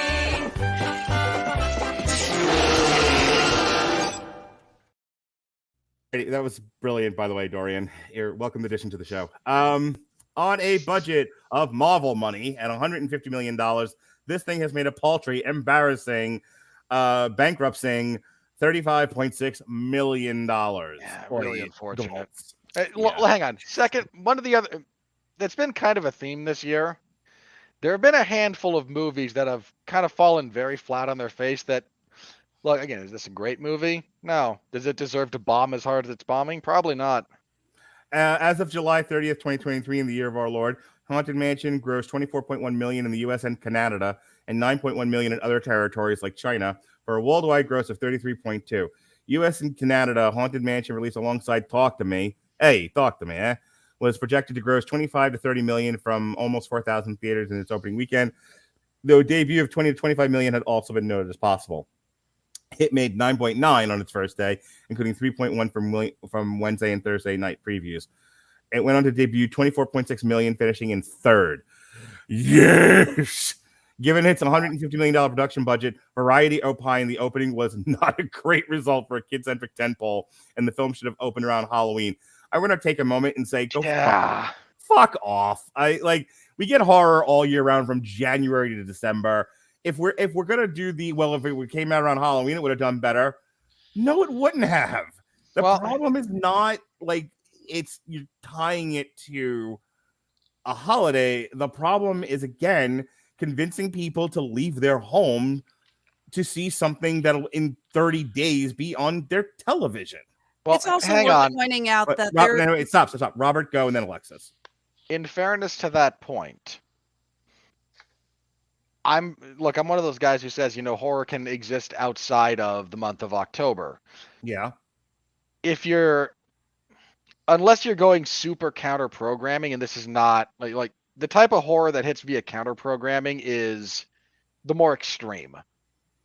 Like the stuff that's very different. If you're trying to get a slightly kid-friendly thing in the horror genre up and running, you do kind of want to aim for the Look, do I think that would have saved it? Probably not. Do I think it would have done better? Yes. Go ahead, Alexis. I was just going to say that October is already really full with other horror movies. We have, this is September. We have A Haunting in Venice. We have The Exorcist Believer. We have Five Nights at Freddy's. We have Saw 10. So I think it's also that Haunted Mansion would. You're adorable, Dorian. When he dances, he's adorable. When I dance, it's a crime against humanity. Go on, you racist. So No, you got to point with the middle fingers like they're not actually there. So what I'm thinking is, and then you got to scratch your eyebrow. Take two. Go ahead. If Haunted Mansion had come out in October, I think it actually would have done worse because it would have been facing way too much competition, especially with Five Nights at Freddy's is going to own the younger kids market because every kid who played that game wants to see. Hang on. That's got a huge albatross on its neck. I'm not saying it can't win. I'm saying the fact that's going to be R. And if you want to do a kid-friendly horror thing, doing it around October is probably a better idea than the week after. Then 2 weeks after Mission Impossible, which everyone thought was going to be great, and the immediate week after bizarre viral spun up marketing sensations. Well, there's also the fact that Disney does have a track record of releasing gateway horror in summer. Hocus Pocus actually got released in the summer in '93. They're betting more heavily on kids being out of school and having more time to go to the movies than they're betting on the atmosphere of Halloween. Here, a couple of things. Okay, so we're going to get into it in just a second, and Robert's going to have to control himself. No, I ate crow. It's fair. We are still dealing with the fallout from Barbenheimer. We are dealing with the fallout from the lockdowns and how that affected theaters. We are dealing with a world that is now trained to wait for things to happen on TV. So my point being, I don't think it matters when you release Haunted Mansion. What matters was they gave it too high of a budget, and it's a budget that doesn't take into account the current theatrical market. We're going to have such an overcorrection in the next couple of years because people have to be within the last year or two. There's this many bombs. Well, have people going, no. We're going back to the 90s budgets here because we are the day of the Marvel budget is done. It has produced way too many failures, massive failures. We do have to mention that, and when we get talking about like the not just the worldwide total, but when we do our year-end review in a handful of months here, Mark, this is much as this was true last year, it might even be more true this year. This is the year of the flopbuster. Yeah, well, again, wild misreads of the audience, an audience that is reticent to leave their house unless it's an event picture worth going to the movie theater for. All the stuff that we've talked about before. All right, so let's move on here. In the weekend that was Barbie, #1 movie, second week in a row. Oppenheimer, #2 movie, second week in a row. Go ahead, Robert. You know what? Those two, both with sub 50% drops. Yeah. Kudos to that hold, man. Did not expect that. I was very doomsday in my predictions about, I think, both of them, really. You guessed 60%. I did. I'm aware. I'm not gonna beat you up because I'm your friend and I love you. You don't always. No, I'm being dead serious about that. I actually could not be more serious with what I'm about to say. You sometimes are like the smartest guy I know with the worst read of humanity. It's like, true. And I saw it. This is why I fought you as hard as I did. Why I fought Ronnie as hard as I did. You guys sometimes, this is not a criticism. This is a observation. Live in a bubble, and you don't talk to people outside your bubble. And I do because I talk to fucking everybody, and I see what's happening, and I'm paying attention, and I don't have certain prejudices. And then something like Barbie happens, and I'm not fucking surprised, and everyone around me is. And it's like, I get a little, and the reason why I'm taking a minute is because I get a little tired of saying, hey, guys, the fucking, the sun is up. I can see the sun. And everyone's like, nope. No, I don't see it. I don't care. I'm not interested. Light hurts me. It's like, man, it gets a little tired of bang my head against the wall when it's that obvious. And look, as a person who is wrong a lot on this show, I'll eat crow when it happens. And on this one, I fucking screamed over and over and over again. Well, guys, it's happening, and it'll be, come on. Like it's well, hang on. Here's my counter. Sure. You do that, and you are correct. And part of my I can't describe this to anyone other than myself. Mm-hmm. Part of my desire for that thing to fall flat on its face after its opening was I know what'll happen next. If you're talking about the shared universe thing, because next there's going to be a Barbie sequel, and there's going to be Polly Pocket, and there's going to be Barney the dinosaur, and there's going to be fucking Uno. Yeah. Look, no. Here's where we come back together because I'm with you.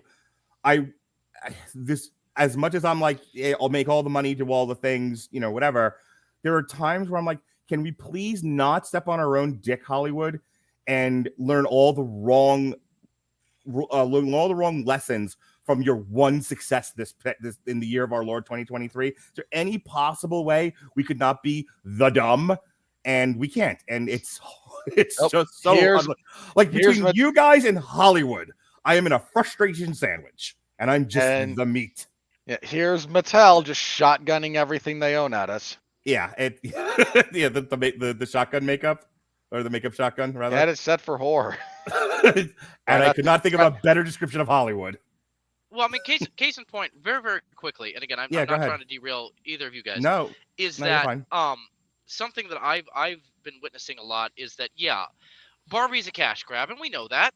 You know, I think the audience knows that. And not to pat producers on the back, but there's a lot of indie films that aren't making a whole lot of money, but they are making their budget back, you know, double that and sometimes triple that. And sometimes movies like Barbie and, which again, I've been hearing nothing but good things about from my friends, so I'm still going to go see it. I've never been a Barbie person, but I'm still going to go check it out. Is sometimes, and maybe, again, this may be just me being the kid of the group, is maybe things like this need to exist so that the writers, the directors, the producers, you know, the creators that are doing original things can have that money. Okay, so here's what I'm going to tell you, Dorian. You're both right and wrong at the same time. You need a movie like Barbie to exist, but it needs to have... So, it's two different timelines. And on the one timeline, the good timeline, the lesson of Barbie is it's okay to let movies with big-time intellectual properties be about something that resonates with the general audience. Make sure your movies are about something. It can't just be strung together scenes of nonsense. Unfortunately, we live in the evil timeline currently, where the lesson learned was, connected universes. Make Barbie the Iron Man of a Mattel connected universe. And I'm desperately looking for the subtle knife to get out of this fucking universe because I can't stand it here anymore. Can Barney be the Thor in that one though? I gotta need you to leave. So, you're done. I mean, hell, if we're going that way in the evil universe, Dorian, you flew too close to the sun, my friend. You're gonna join Evan in my fucking basement, is where you're going, buddy. All right, moving on. Hey, wait, does that mean I'm finally out of the basement?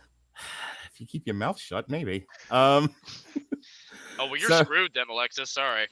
Haunted Mansion debuted at number 3. Mark, advocate of Barbie, ladies and gentlemen. I'm a feminist. Now shut your whore mouths. No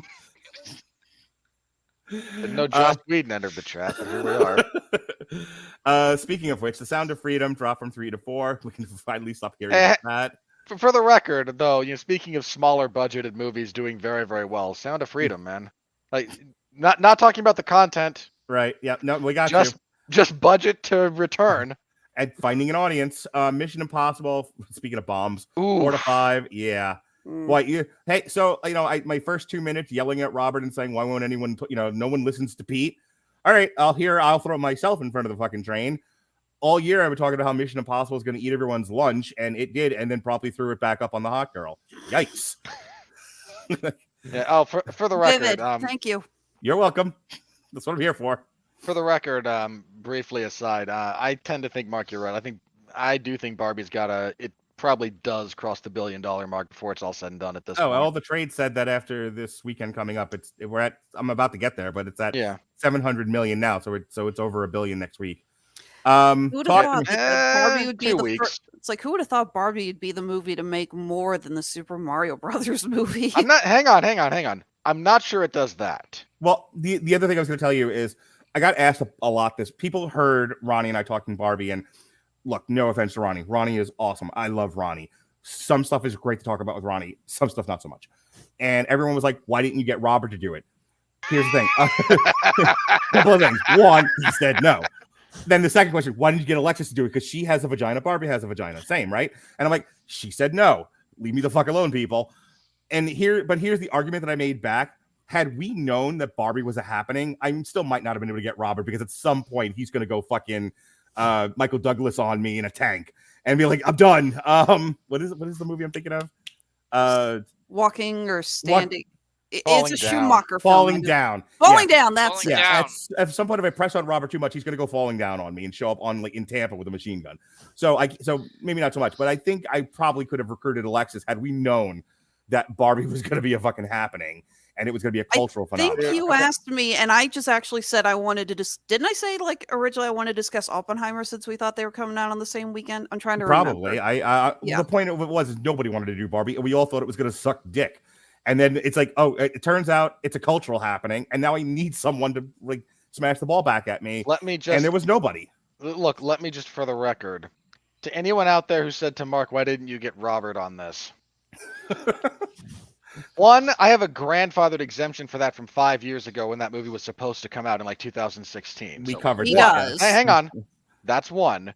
Mhm. Two, I want you to think real hard about how that would go. And I don't just mean like, I like Mark and Robert's chemistry. Fair play. So do I. That's why I do this.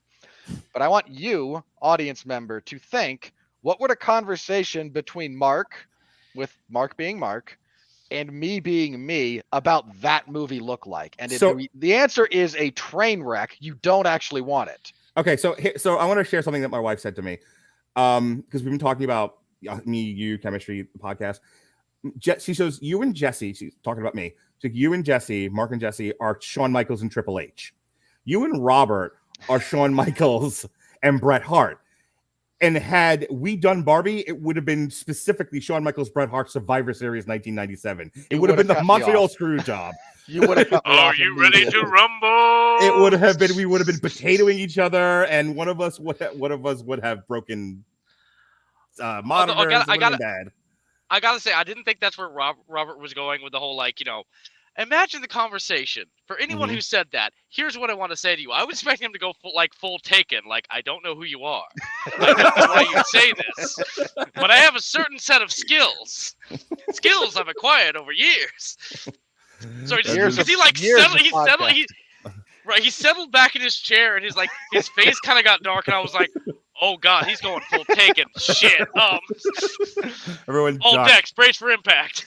All right. Speaking of full Taken, Indiana Jones fell from 5 to 7, Elemental 7 to 8. Yeah.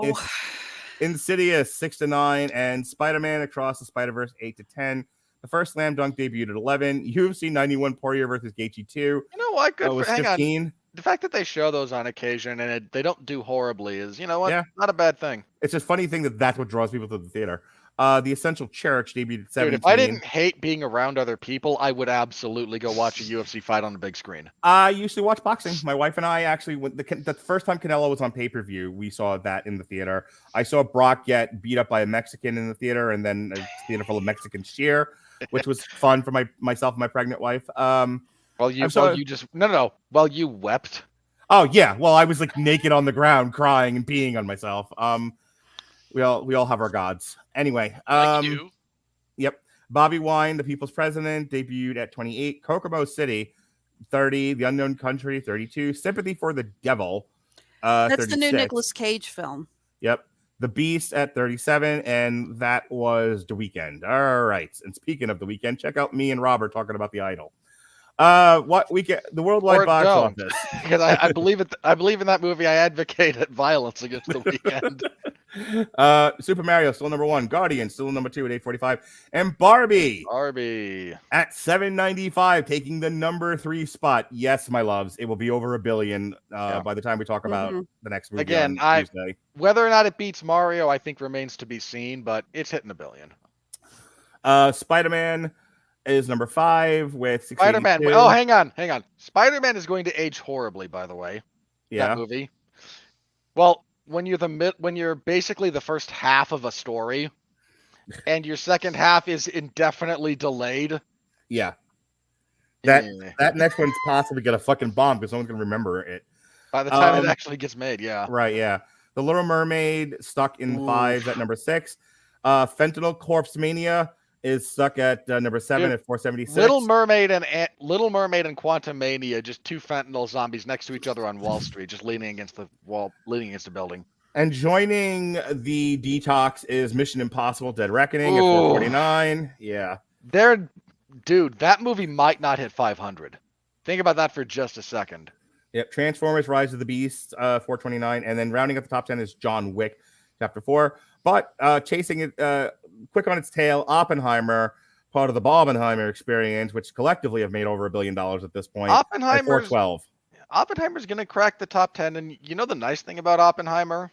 Yeah. It only had $100 million budget. This thing's already wildly profitable. And it's opposite. It's reverse Flash, as we say. It's Indiana Jones and the Final Destiny at $356 on a near $300 million budget. And the rest of this is just fucking sad. So that is the money. This week coming up, we've got the Meg 2 and Teenage Mutant Ninja Turtles Out of the Shadows. You know what? For the record, yeah, the Turtles movie has an outside shot at winning the weekend. Yeah, it's had heavy promotion. Kids are really. It seems to be attracting a giant kid audience. I know my kids. Early reviews have been. The reviews have been stellar. nothing but positive. Yeah, I've seen a handful of people do the.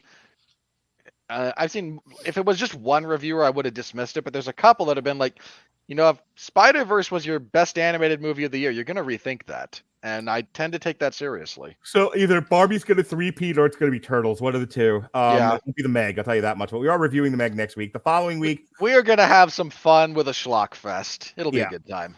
The following week, Gran Turismo got backed up for 2 weeks. So now The Last Voyage of Demeter. There's a lot coming out on the same day that no one's going to go see. However, we will review The Last Voyage of Demeter. And then we got Blue Beetle, which will bomb horribly and probably cause them to just shit can Aquaman, hopefully. Please, and then God. And then following week, we go to double dose of Damn You Hollywood. We're doing Gran Turismo because it'll just come out on the 25th. But Alexis will find an emotional support boy to join her to do Teenage Mutant Ninja Turtles. But the summer is ostensibly over. Like, let me tell you, September, we've got like Netflix movies and TV, and Robert's going to show pictures of his vacation to Rome.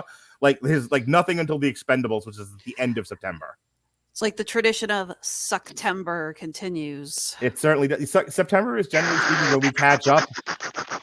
We tend to catch up have, on like, Mozart's Requiem playing while we're saying this. Yeah, I was gonna say September is when we generally catch up on streaming movies. I know we're gonna do the one Gal Gadot one, but even like that, there's not a whole lot of even like streaming movies. Wait, hang on. What? Can I posit something instead of posit anything you want, big boy? As a thought, I want you to just think about this, okay? Okay. Instead of Gal Gadot, John Cena and Jackie Chan. We can do 2 movies. I just choose to do one. I'm trying to get away from. He's trying to find an excuse. We have to do the Gal Gadot movie. Why? Remember that, boss? I said that thing I said earlier that I wasn't supposed to say because of the pamphlet I hadn't read yet. Yeah. This is that shit happening again. We'll talk. You know what? No, fuck it. You know what? You really want the new John Cena movie? That's fine. I don't know. I know that one's out, and I've seen enough of that.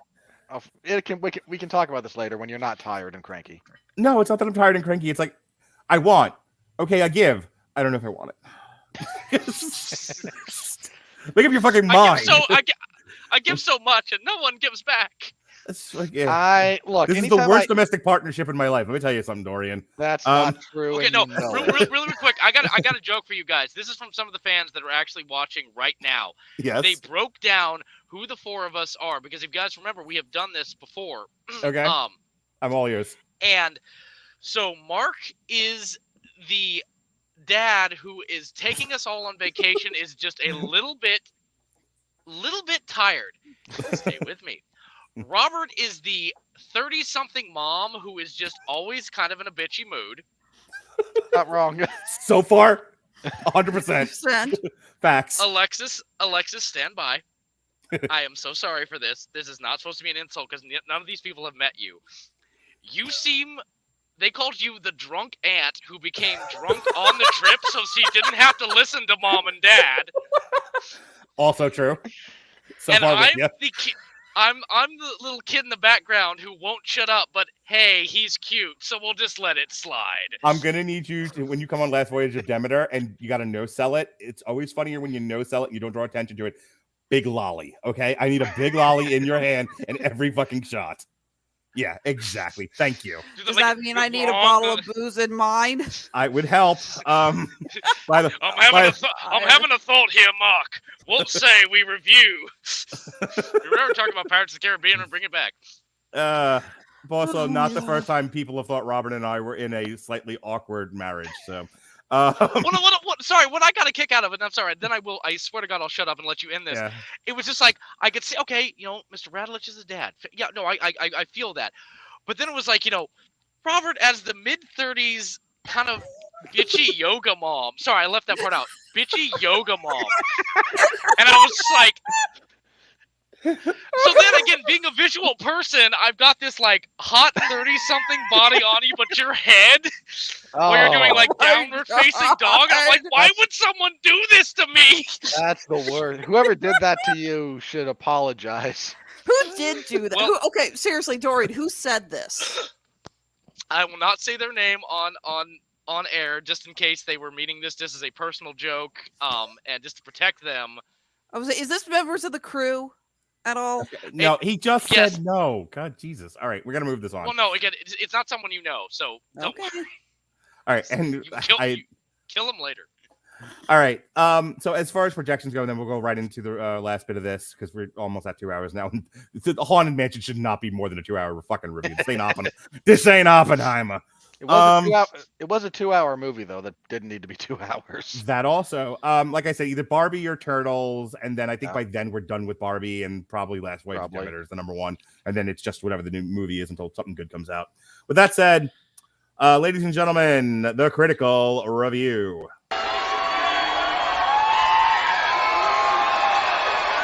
Are you ready? No! I said, are you ready? No, God! No, God, please, no! No! No! No!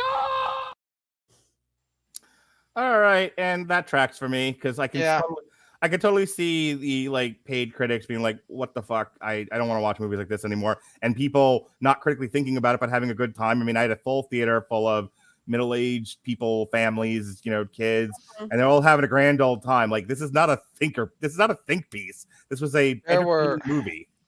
There were so many kids in the audience Yeah. when I saw it. I have not had to resist the urge to punch a child in a long time. Nice to know I still have the restraint. Yep. Mom! So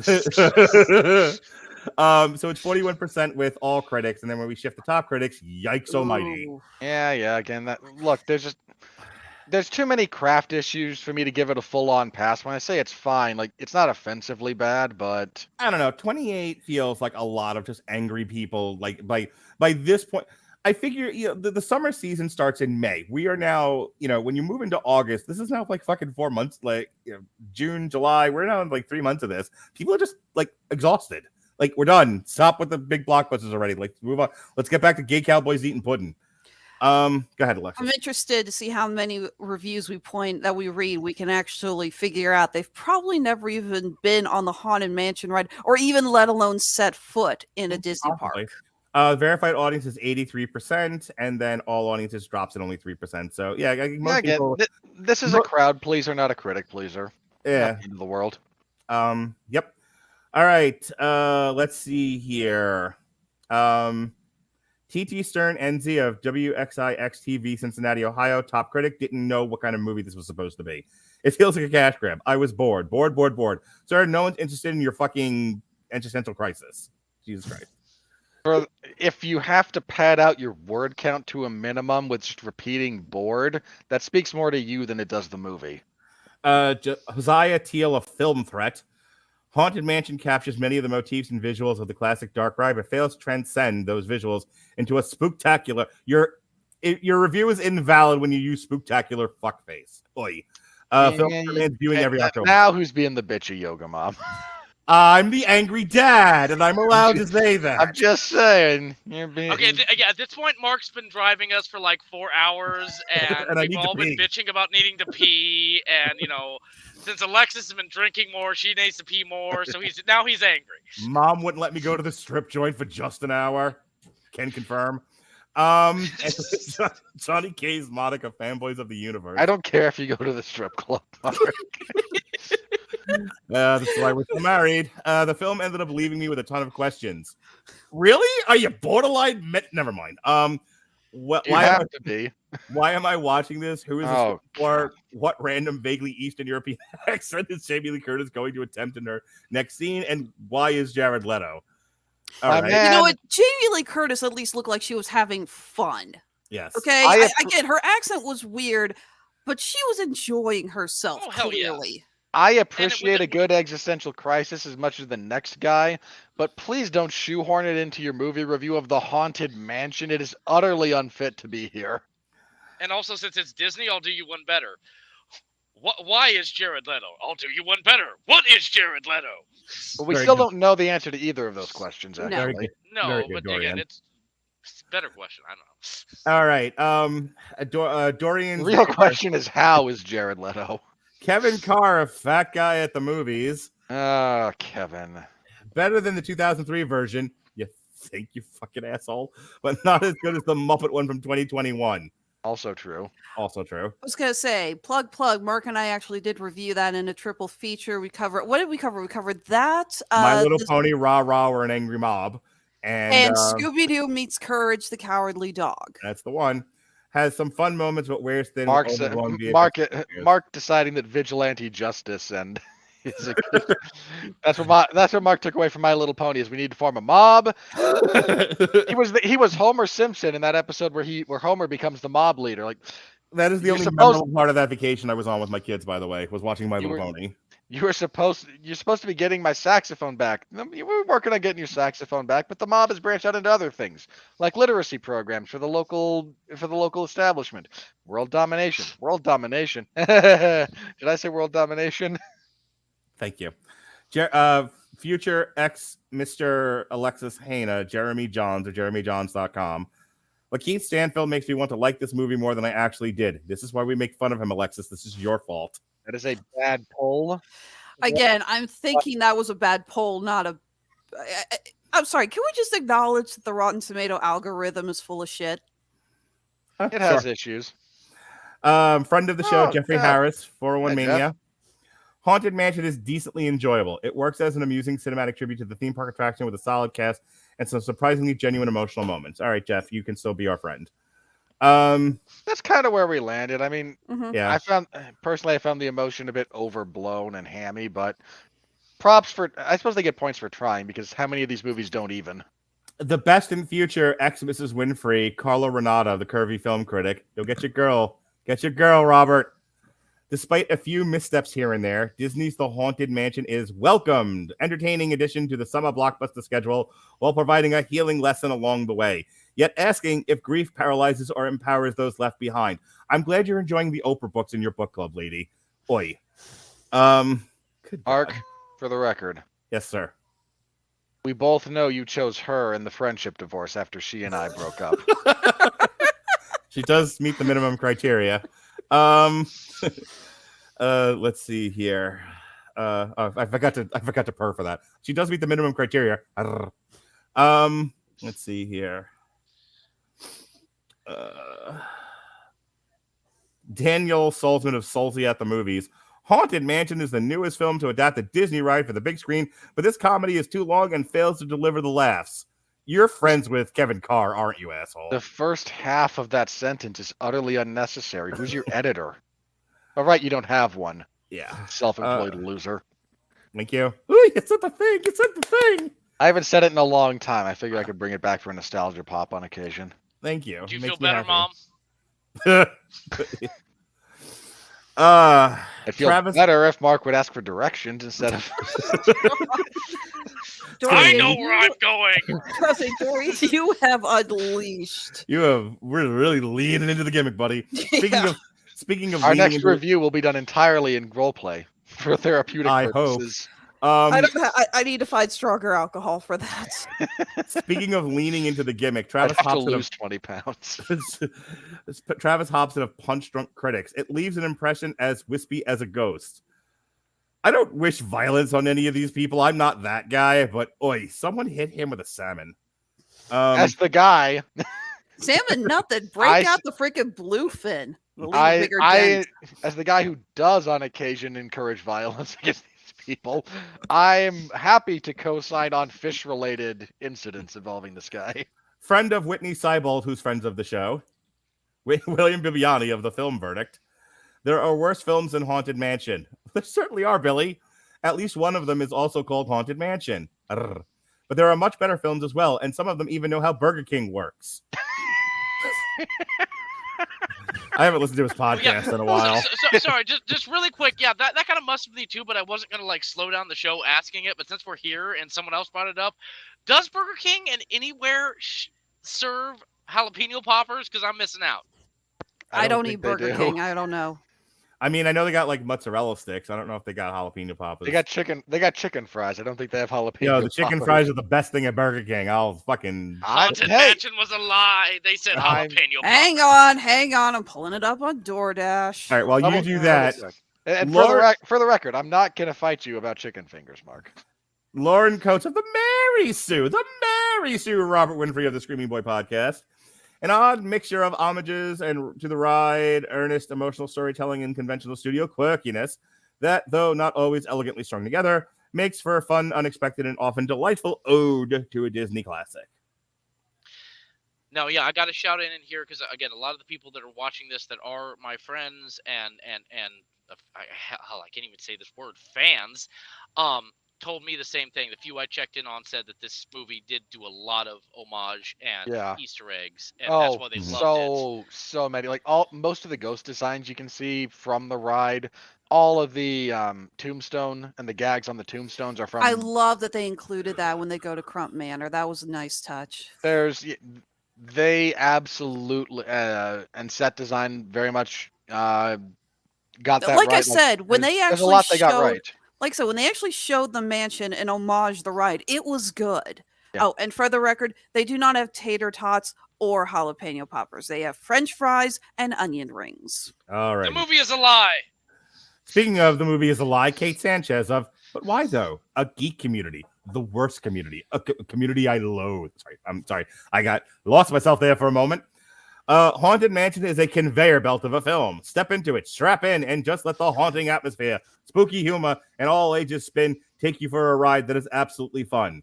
Thank you, ma'am, for taking the promotional material that the studio sent you and putting it in your fucking review. If that's not the promotional material, then that is one hell of a tick bird review. That is copy pasted PR quote fucking hell, man. Good grief. All right. Well, folks, this has been fun. Yesterday, myself and Robert got naked in the hot tub and discussed The Idol, like we do. We were supposed to do... Whoops, that was not supposed to come up yet. Darn it. Someone hit Alexis for me. I hit the wrong button. I'm sorry. It's okay. It's okay. No, wait. There we go. Whoops, no, I fell the wrong way. I ruined it. Oh, my God. The film people fucked that up. All right, take two. There we go. Look, I can't buy good help these days. Anyway, that's why I stay behind the camera, not in front of it. Likewise, I'm not an actress. I said across her nose, not up it. Listen, myself and Robert Winfree discussed The Idol yesterday. You've heard that direction delivered in earnest, though. Yes, I have. We were supposed to do Lake Placid last night, but Jason is off somewhere. So yet another podcast got moved to later on this year. Next week, we've got the Metal Hammer of Doom Jukebox is back after a couple of months hiatus. And because we are the Metal Hammer of Doom, after all, we will be doing a review of NWA Straight Outta Compton. Because on August 8th, it is the 35th anniversary of Straight Outta Compton, Robert Winfree's favorite musical album ever. So we will also be talking about a metal injection article from the 90s to now. These are some of the best times metal went full-on hip-hop. We'll play some music videos. I'll tell some sexy stories. It's the Metal Hammer of Doom Jukebox. Dig it. And then myself, Robert Winfree, and I don't know, whatever pig hostage Dorian throws at us, we'll be doing the Meg, too, the Trench. What? I'll remember to tell her that you called her a pig hostage. It's a term I use with love, not anything specific. That's fair. I was gonna say, Dorian, darling, I know you're a lot younger than me, but you do get the joke, right? You have seen that episode of Tiny Toons. Yes. Okay. Good. That's why I did this. Was like, oh my God, he said. I was like, it's like, please tell me we did not just waste a joke on a baby face. No. All right. Speaking of canned hams, the good boys over at the metal movies that don't suck and some that do. This Thursday, we'll be showing their Gray Matter and Mission Impossible: Dead Reckoning review. This Friday, Go back into the Wayback Machine. How far back? Way, way back. Damn you, Hollywood. Teenage Mutant Ninja Turtles, Out of the Shadows. One of the ones Robert fucked off for, and I got Jesse and Jason instead. It takes 2 men to replace Robert Winfree. Speaking of 2 men taking on Robert Winfree, he's hardcore. Everyone Loves a Bad Guy is back, and we're going to be looking at the villains, the heels, if you will, of ECW. And then this Sunday, another one where Robert fucked off. This is Fucked Off Rob weekend. Because he pulled his nope card, did not do Straight Outta Compton with me, so I recruited casual hero Jed for that, and we talked gangster rap Mark, and movies. I have to ask. Yes, sir. You and I both know you do not resent me saying you don't want me on that podcast. No. I remember that podcast, and no, you should not have done it. It's like, hey, Robert, give me your insights on urban culture. Nope. So that's all there. Dorian, show us where you pissed from. The nukes. I'm sorry, he talked over you. Say it one more time. Show us where you pissed from, pal. Well, yeah, you can find me at Frankie Pictures on Instagram, at Dorian Price Videography and Photography on Facebook. For those of you who are in the Denver area that are watching us, I'm going to be in Denver for Crypticon, and it's going to be awesome. Let us know if you guys are going to be there. Shout out, and so we can say hi. And yeah, that for now, right now, is about all I can talk about. Sadly, I hate the fact that 90% of my job is shit that I'm doing stuff. I can't tell you what I'm doing, but I'm doing stuff. I swear to God. Perfect. All right, thank you, Director of the CIA, Alexis Hejna. Show us what you pissed from. All right. Well, Honeysuckle Rose Creations, we skipped Crypticon. We're actually going to be this weekend at the Fountain City MidiCon here in Kansas City. And afterwards, at the end of the month, we're going to be in Colorado Springs for their Comic-Con. Absolutely thrilled to be going back to that. Now, of course, for those who can't make those 2 conventions, if you want to head over to our Etsy and Handmade at Amazon shop, this was what I was trying to show earlier. I apologize. I was supposed to go into below and wait for me to plug it into the big part of the screen, but it decided, nope, I'm going to be first and foremost yes, we do have a Haunted Mansion charm bracelet. This has been one of our big sellers. Picture's not pulling up because my computer hates me. To be or not to be. For those who are fans of the movie or just fans of the ride in general, like I said, it's my personal favorite ride in Disney World. We have the gravestone, we have Madame Leota, the hitchhiking ghost. We have the one element that I can't say I'm pissed that they cut it, because I don't know how they could have entered it in, but we didn't get the singing stone busts. I don't know how they could have thrown it in, but I am kind of surprised we didn't get those. They could have put it at the end when they. Yeah, I thought we could have gotten something with them. Constance Hatchaway, the Hatbox Ghost, blah. So we got that, and hang on a second. Gotta enter in the other screen. There it is. We also have our Hitchhiking Ghost hair barrette. These are all actually, by the way, made out of repurposed Scrabble tiles, completely upcycled. This is a 70mm hair barrette, one of my personal favorites. So again, if you are a fan of the Haunted Mansion, either the ride or the movie, head on over to our Etsy or Handmade at Amazon shop. These items are available on both. And as always, you can follow us on Facebook, Instagram, Twitter, and now TikTok. It's Honeysuckle Rose Creations, the intersection of geek and chic. Robert Winfree, show us where you pissed from. You have something there, Dorian? No. I was talking to the side of my room that is still. I'm having air conditioning problems, which for those of you who know me, this is not what you're used to seeing. It's the only inhabitable room in the house. So everything is 101 degrees outside. So I was yelling at the air conditioning. I'm so sorry. Oh, you're good. All right, Mark mentioned it last night, or yesterday morning rather. He and I got together to talk about the HBO series The Idol and the giant nothing burger that was that pile of crap. However, our entire craft review is now on TikTok in 3 parts. Kind of sad it took us that long. I feel like if we had another go at that, we could have pared that down and gotten it done much quicker. But we're improv, not scripted, so what are you going to do? If you're interested in some of my other work, I cover mixed martial arts and professional wrestling over at 411mania.com. MLW stuff on Thursday, for anyone who cares about that. WWE SmackDown, for anyone who cares about that. And UFC events on Saturdays, for any of you who happen to care about that. If you want my more in-depth thoughts than just my dry recitations, you can find me hosting the 411 Ground and Pound MMA podcast. Record that Sunday evening. It goes up Monday morning.